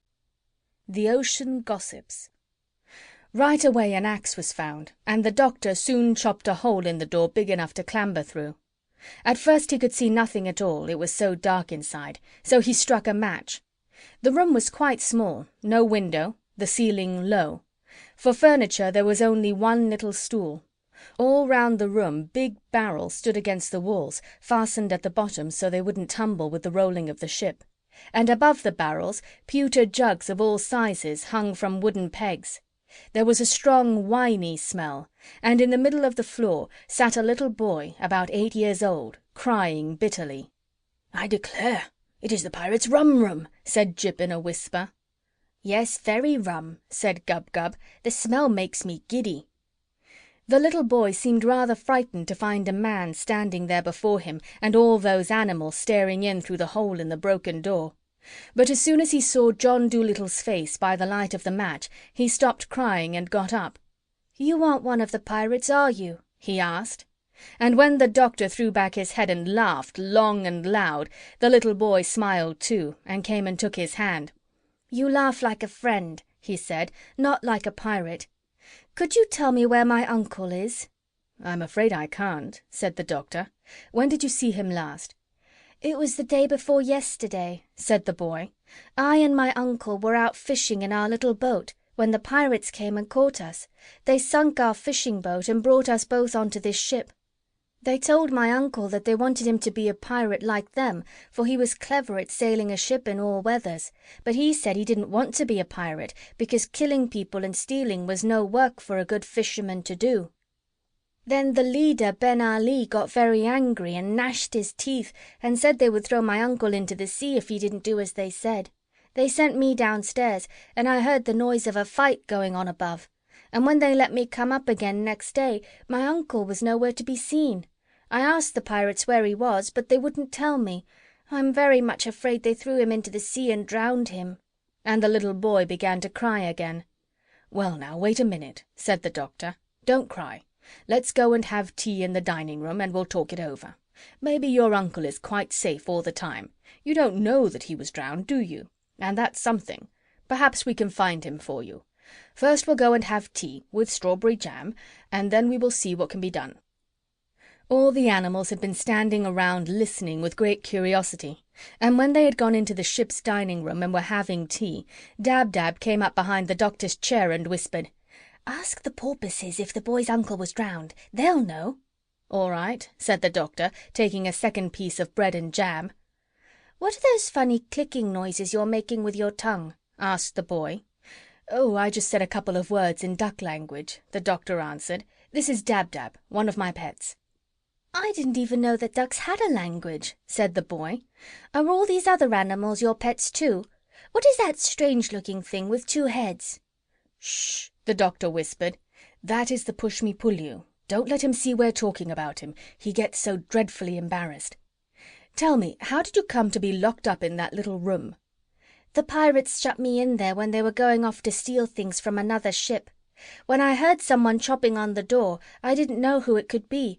I was very glad to find it was you. Do you think you'll be able to find my uncle for me?" "Well, we are going to try very hard," said the doctor. "Now, what was your uncle like to look at?"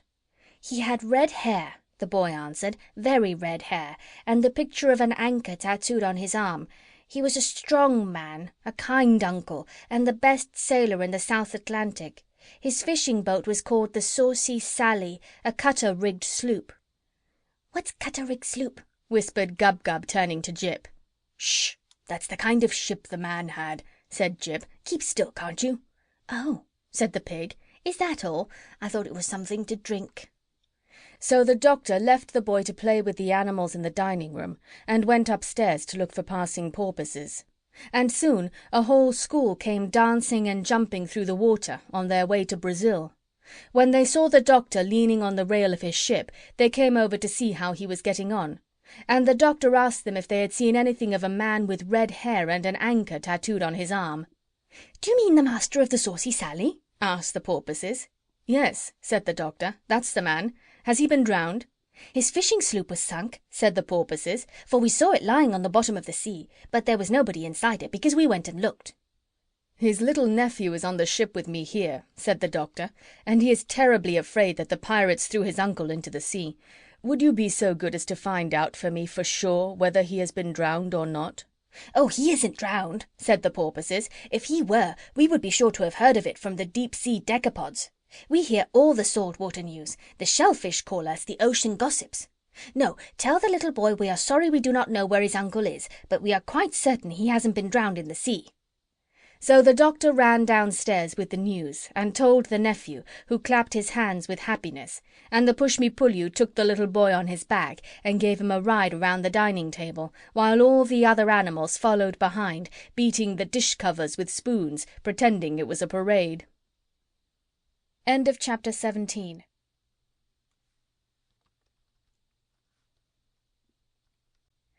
Chapter 18 of the Story of Doctor Dolittle. Smells. "Your uncle must now be found," said the doctor. "That is the next thing, now that we know he wasn't thrown into the sea." Then Dab-Dab came up to him again and whispered, "Ask the eagles to look for the man. No living creature can see better than an eagle. When they are miles high in the air, they can count the ants crawling on the ground. Ask the eagles." So the doctor sent one of the swallows off to get some eagles, and in about an hour the little bird came back with 6 different kinds of eagles: a black eagle, a bald eagle, a fish eagle, a golden eagle, an eagle vulture, and a white-tailed sea eagle. Twice as high as the boy they were, each one of them, and they stood on the rail of the ship like round-shouldered soldiers all in a row, stern and still and stiff, while their great gleaming black eyes shot darting glances here and there and everywhere. Gub-Gub was scared of them and got behind a barrel. He said he felt as though those terrible eyes were looking right inside of him to see what he had stolen for lunch. And the doctor said to the eagles, "A man has been lost, a fisherman with red hair and an anchor marked on his arm. Would you be so kind as to see if you can find him for us? This boy is the man's nephew." Eagles do not talk very much, and all they answered in their husky voices was, "You may be sure that we will do our best for John Dolittle." Then they flew off, and Gub-Gub came out from behind his barrel to see them go. Up and up and up they went, higher and higher and higher still. Then, when the doctor could only just see them, they parted company and started going off all different ways, north, east, south, and west, looking like tiny grains of black sand creeping across the wide blue sky. "My gracious," said Gub-Gub in a hushed voice. "What a height! I wonder they don't scorch their feathers so near the sun." They were gone a long time, and when they came back it was almost night. And the eagles said to the doctor, "We have searched all the seas and all the countries and all the islands and all the cities and all the villages in this half of the world, but we have failed. In the main street of Gibraltar we saw 3 red hares lying in a wheelbarrow before a baker's door, but they were not the hairs of a man, they were the hairs of a fur coat. Nowhere on land or water could we see any sign of this boy's uncle, and if we could not see him, then he is not to be seen. For John Dolittle we have done our best." Then the 6 great birds flapped their big wings and flew back to their homes in the mountains and the rocks. "Well," said Dab-Dab after they had gone, "what are we going to do now? The boy's uncle must be found. There's no 2 ways about that. The lad isn't old enough to be knocking around the world by himself. Boys aren't like ducklings. They have to be taken care of till they're quite old. I wish Chee-Chee were here. He would soon find the man. Good old Chee-Chee. I wonder how he's getting on." "If only we had Polynesia with us," said the White Mouse. "She would soon think of some way. Do you remember how she got us all out of prison the second time? My, but she was a clever one." "I don't think so much of those eagle fellows," said Jip. "They're just conceited. They may have very good eyesight and all that, but when you ask them to find a man for you, they can't do it. And they have the cheek to come back and say that nobody else could do it. They're just conceited, like that collie in Puddleby. And I don't think a whole lot of those gossipy old porpoises either. All they could tell us was that the man isn't in the sea. We don't want to know where he isn't. We want to know where he is." "Oh, don't talk so much," said Gub-Gub. "It's easy to talk, but it isn't so easy to find a man when you have the whole world to hunt him in. Maybe the fisherman's hair has turned white worrying about the boy, and that was why the eagles didn't find him. You don't know everything. You're just talking. You're not doing anything to help. You couldn't find the boy's uncle any more than the eagles could. You couldn't do as well." "Couldn't I?" said the dog. "That's all you know, you stupid piece of warm bacon. I haven't begun to try yet, have I? You wait and see." Then Jip went to the doctor and said, "Ask the boy if he has anything in his pockets that belonged to his uncle, will you, please?" So the doctor asked him, and the boy showed them a gold ring which he wore on a piece of string around his neck because it was too big for his finger. He said his uncle gave it to him when they saw the pirates coming. Jip smelt the ring and said, "That's no good. Ask him if he has anything else that belonged to his uncle." Then the boy took from his pocket a great big red handkerchief and said, "This was my uncle's too." As soon as the boy pulled it out, Jip shouted, "Snuff, by jingo! Black rappee snuff! Don't you smell it? His uncle took snuff. Ask him, doctor." The doctor questioned the boy again, and he said, "Yes, my uncle took a lot of snuff." "Fine," said Jip. "The man's as good as found. 'Twill be as easy as stealing milk from a kitten. Tell the boy I'll find his uncle for him in less than a week. Let us go upstairs and see which way the wind is blowing."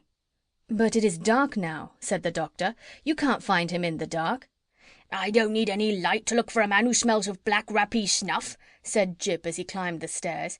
"If the man had a hard smell, like string now, or hot water, it would be different. But snuff—" "Does hot water have a smell?" asked the doctor. "Certainly it has," said Jip.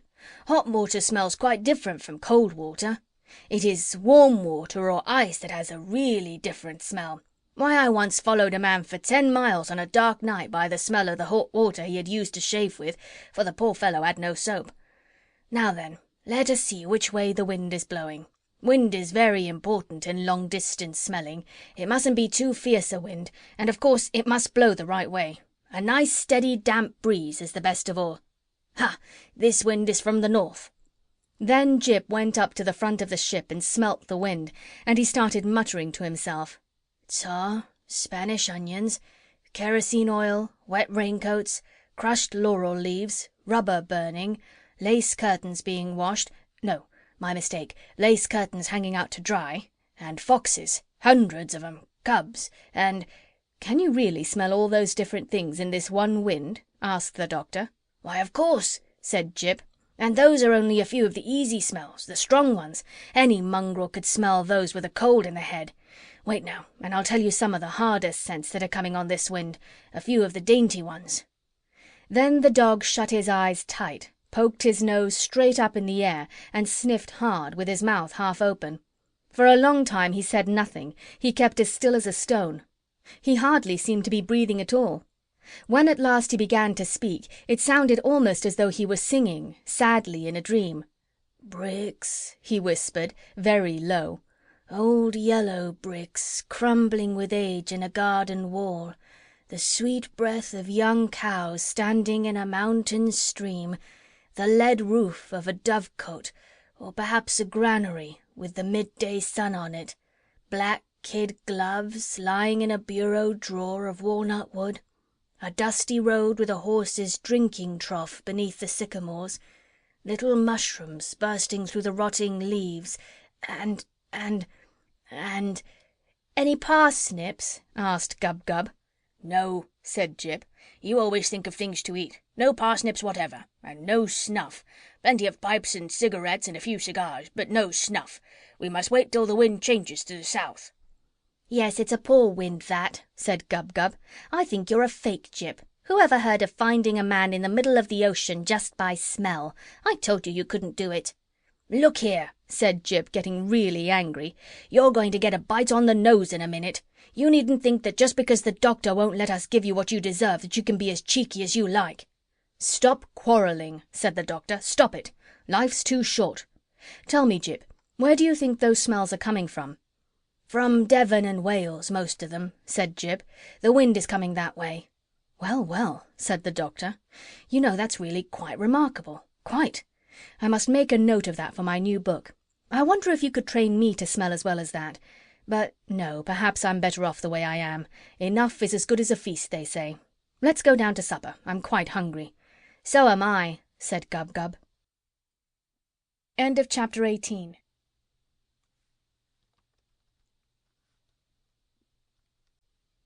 Chapter 19 of the Story of Doctor Dolittle. The Rock. Up they got early next morning out of the silken beds, and they saw that the sun was shining brightly and that the wind was blowing from the south. Jip smelt the south wind for half an hour. Then he came to the Doctor, shaking his head. "I smell no snuff as yet," he said.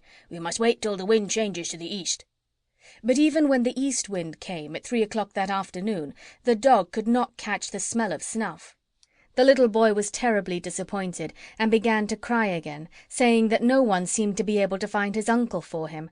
But all Jip said to the Doctor was, "Tell him that when the wind changes to the west I'll find his uncle, even though he be in China, so long as you're still taking Black Rappy snuff." 3 days they had to wait before the west wind came. This was on a Friday morning, early, just as it was getting light. A fine rainy mist lay on the sea like a thin fog, and the wind was soft and warm and wet. As soon as Jip awoke he ran upstairs and poked his nose in the air. Then he got most frightfully excited and rushed down again to wake the Doctor up. "Doctor!" he cried. "I've got it! Doctor, Doctor, wake up! Listen, I've got it! The wind's from the west, and it smells of nothing but snuff. Come upstairs and start the ship, quick!" So the Doctor tumbled out of bed and went to the rudder to steer the ship. "Now I'll go up to the front," said Jip, "and you watch my nose. Whichever way I point it, you turn the ship the same way. The man cannot be far off with the smell as strong as this. And the wind's all lovely and wet. Now watch me." So all that morning Jip stood in the front part of the ship, sniffing the wind and pointing the way for the Doctor to steer, while all the animals and the little boy stood round with their eyes wide open, watching the dog in wonder. About lunchtime, Jip asked Dab-Dab to tell the Doctor that he was getting worried and wanted to speak to him. So Dab-Dab went and fetched the Doctor from the other end of the ship, and Jip said to him, "The boy's uncle is starving. We must make the ship go as fast as we can." "How do you know he is starving?" asked the Doctor. "Because there is no other smell in the west wind but snuff," said Jip. "If the man were cooking or eating food of any kind, I would be bound to smell it too. But he hasn't even fresh water to drink. All he is taking is snuff, in large pinches. We are getting nearer to him all the time because the smell grows stronger every minute. But make the ship go as fast as you can, for I am certain that the man is starving." "All right," said the doctor, and he sent Dab-Dab to ask the swallows to pull the ship, the same as they had done when the pirates were chasing them. So the stout little birds came down and once more harnessed themselves to the ship, and now the boat went bounding through the waves at a terrible speed. It went so fast that the fishes in the sea had to jump for their lives to get out of the way and not be run over. And all the animals got tremendously excited, and they gave up looking at Jip and turned to watch the sea in front, to spy out any land or islands where the starving man might be.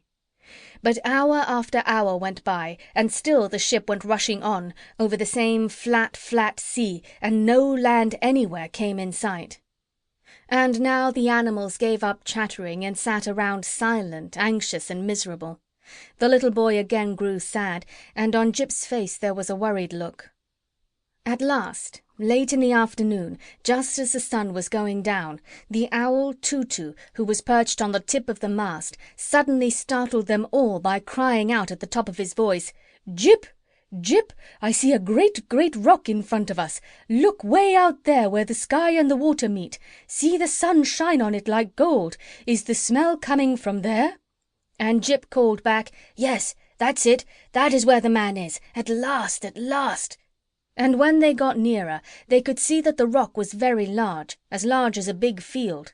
No trees grew on it, no grass, nothing. The great rock was as smooth and as bare as the back of a tortoise. Then the doctor sailed the ship right round the rock, but nowhere on it could a man be seen. All the animals screwed up their eyes and looked as hard as they could, and John Dolittle got a telescope from downstairs. But not one living thing could they spy, not even a gull, nor a starfish, nor a shred of seaweed. They all stood and listened, straining their ears for any sound, but the only noise they heard was the gentle lapping of the little waves against the sides of their ship. Then they all started calling, "Hullo there! Hullo!" till their voices were hoarse, but only the echo came back from the rock. And the little boy burst into tears and said, "I am afraid I shall never see my uncle any more. What shall I tell them when I get home?" But Jip called to the doctor, "He must be there. He must! He must! The smell goes on no further. He must be there, I tell you. Sail the ship close to the rock and let me jump out on it." So the doctor brought the ship as close as he could and let down the anchor. Then he and Jip got out of the ship onto the rock. Jip at once put his nose down close to the ground and began to run all over the place. Up and down he went, back and forth, zigzagging, twisting, doubling and turning, and everywhere he went the doctor ran behind him, close at his heels, till he was terribly out of breath. At last Jip let out a great bark and sat down, and when the doctor came running up to him, he found the dog staring into a big, deep hole in the middle of the rock. "The boy's uncle is down there," said Jip quietly. "No wonder those silly eagles couldn't see him. It takes a dog to find a man." So the doctor got down into the hole, which seemed to be a kind of cave or tunnel running a long way under the ground. Then he struck a match and started to make his way along the dark passage with Jip following behind. The doctor's match soon went out, and he had to strike another and another and another. At last the passage came to an end, and the doctor found himself in a kind of tiny room with walls of rock. And there, in the middle of the room, his head resting on his arms, lay a man with very red hair, fast asleep. Jip went up and sniffed at something lying on the ground beside him. The doctor stooped and picked it up. It was an enormous snuff-box, and it was full of black rappee. End of chapter 19.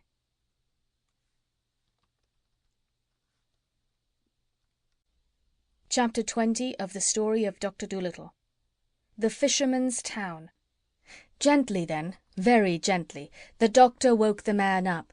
But just at that moment the match went out again, and the man thought it was Ben Ali coming back, and he began to punch the doctor in the dark.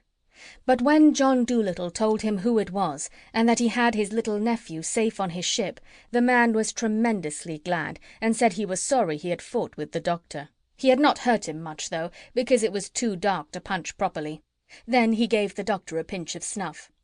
And the man told how the Barbary dragon had put him onto this rock and left him there when he wouldn't promise to become a pirate, and how he used to sleep down in this hole because there was no house on the rock to keep him warm. And then he said, "For 4 days I have had nothing to eat or drink. I have lived on snuff." "There you are," said Jip. "What did I tell you?" So they struck some more matches and made their way out through the passage into the daylight, and the doctor hurried the man down to the boat to get some soup. When the animals and the little boys saw the doctor and Jip coming back to the ship with a red-headed man, they began to cheer and yell and dance about the boat, and the swallows up above started whistling at the top of their voices, thousands and millions of them, to show that they too were glad that the boy's brave uncle had been found. The noise they made was so great that sailors far out at sea thought that a terrible storm was coming. "Hark to that gale howling in the east," they said. And Jip was awfully proud of himself, though he tried hard not to look conceited. When Dab-Dab came to him and said, "Jip, I had no idea you were so clever," he just tossed his head and answered, "Oh, that's nothing special, but it takes a dog to find a man, you know. Birds are no good for a game like that." Then the doctor asked the red-haired fisherman where his home was, and when he had told him, the doctor asked the swallows to guide the ship there first. And when they had come to the land which the man had spoken of, they saw a little fishing town at the foot of a rocky mountain, and the man pointed out the house where he lived. And while they were letting down the anchor, the little boy's mother, who was also the man's sister, came running down to the shore to meet them, laughing and crying at the same time. She had been sitting on a hill for 20 days, watching the sea and waiting for them to return. And she kissed the doctor many times, so that he giggled and blushed like a schoolgirl. And she tried to kiss Jip too, but he ran away and hid inside the ship. "It's a silly business, this kissing," he said. "I don't hold by it. Let her go kiss Gub-Gub if she must kiss something." The fisherman and his sister didn't want the doctor to go away again in a hurry. They begged him to spend a few days with them. So John Dolittle and his animals had to stay at their house a whole Saturday and Sunday and half of Monday. And all the little boys of the fishing village went down to the beach and pointed at the great ship anchored there and said to one another in whispers, "Look, that was a pirate ship, Ben Ali's, the most terrible pirate that ever sailed the 7 seas. That old gentleman with the high hat who's staying up at Mrs. Trevelyan's, he took the ship away from the Barbary dragon and made him into a farmer. Who'd have thought it of him, him so gentle-like and all? Look at the great red sails. Ain't she a wicked-looking ship, and fast? My!" All those 2 days and a half that the doctor stayed at the little fishing town, the people kept asking him out to teas and luncheons and dinners and parties. All the ladies sent him boxes of flowers and candies, and the village band played tunes under his window every night. At last the doctor said, "Good people, I must go home now. You really have been most kind. I shall always remember it, but I must go home, for I have things to do." Then, just as the doctor was about to leave, the mayor of the town came down the street, and a lot of other people in grand clothes with him. And the mayor stopped before the house where the doctor was living, and everybody in the village gathered round to see what was going to happen. After 6 page boys had blown on shining trumpets to make the people stop talking, the doctor came out onto the steps, and the mayor spoke. "Dr. John Dolittle," said he, "it is a great pleasure for me to present to the man who rid the seas of the dragon of Barbary this little token from the grateful people of our worthy town." And the mayor took from his pocket a little tissue paper packet, and opening it, he handed to the doctor a perfectly beautiful watch with real diamonds in the back. Then the mayor pulled out of his pocket a still larger parcel and said, "Where is the dog?" Then everybody started to hunt for Jip, and at last Dab-Dab found him on the other side of the village in a stable yard, where all the dogs of the countryside were standing round him, speechless with admiration and respect. When Jip was brought to the doctor's side, the mayor opened the larger parcel, and inside was a dog collar made of solid gold. And a great murmur of wonder went up from the village folk as the mayor bent down and fastened it around the dog's neck with his own hands. For written on the collar in big letters were these words, "Jip, the cleverest dog in the world." Then the whole crowd moved down to the beach to see them off, And after the red-haired fisherman and his sister and the little boy had thanked the doctor and his dog over and over and over again, the great swift ship with the red sails was turned once more towards Puddleby, and they sailed out to sea while the village band played music on the shore. End of chapter 20.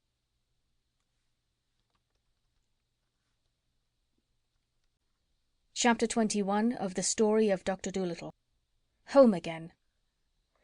March winds had come and gone, April's showers were over, May's buds had opened into flower, and the June sun was shining on the pleasant fields when John Dolittle at last got back to his own country. But he did not yet go home to Puddleby. First he went travelling through the land with the push-me-pull-you in a gypsy wagon, stopping at all the country fairs, and there, with the acrobats on one side of them and the Punch and Judy show on the other, they would hang out a big sign which read, "Come and see the marvellous two-headed animal from the jungles of Africa. Admission 6d." And the push-me-pull-you would stay inside the wagon while the other animals would lie about underneath. The doctor sat in a chair in front taking the sixpences and smiling on the people as they went in. And Dab-Dab was kept busy all the time scolding him because he would let the children in for nothing when she wasn't looking. And menagerie keepers and circus-men came and asked the doctor to sell them the strange creature, saying they would pay a tremendous lot of money for him, but the doctor always shook his head and said, "No, the push-me-pull-you shall never be shut up in a cage. He shall be free always to come and go, like you and me." Many curious sights and happenings they saw in this wandering life, but they all seemed quite ordinary after the great things they had seen and done in foreign lands. It was very interesting at first, being sort of part of a circus, but after a few weeks they all got dreadfully tired of it, and the doctor and all of them were longing to go home. But so many people came flocking to the little wagon and paid the 6d to go inside and see the push-me-pull-you that very soon the doctor was able to give up being a showman. And one fine day, when the hollyhocks were in full bloom, he came back to Puddleby a rich man to live in the little house with the big garden. And the old lame horse in the stable was glad to see him, and so were the swallows, who had already built their nests under the eaves of his roof and had young ones. And Dab-Dab was glad too to get back to the house she knew so well, although there was a terrible lot of dusting to be done with cobwebs everywhere. And after Jip had gone and shown his golden collar to the conceited collie next door, he came back and began running round the garden like a crazy thing, looking for the bones he had buried long ago and chasing the rats out of the tool-shed, while Gub-Gub dug up the horseradish which had grown 3 feet high in the corner by the garden wall. And the doctor went and saw the sailor who had lent him the boat, and he bought 2 new ships for him, and a rubber doll for his baby, and he paid the grocer for the food he had lent him for the journey to Africa, and he bought another piano and put the white mice back in it because they said the bureau drawer was draughty. Even when the doctor had filled the old money-box on the dresser shelf, he still had a lot of money left, and he had to get 3 more money-boxes just as big to put the rest in. "Money," he said, "is a terrible nuisance, but it's nice not to have to worry." "Yes," said Dab-Dab, who was toasting muffins for his tea, "it is indeed."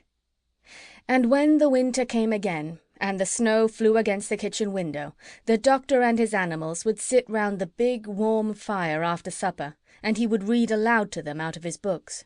But far away in Africa, where the monkeys chattered in the palm trees before they went to bed under the big yellow moon, they would say to one another, "I wonder what the good man is doing now over there in the land of the white men. Do you think he will ever come back?" And Polynesia would squeak out from the vines, "I think he will. I guess he will. I hope he will." And then the crocodile would grunt up at them from the black mud of the river, "I'm sure he will. Go to sleep." End of chapter 21. End of The Story of Doctor Dolittle by Hugh Lofting.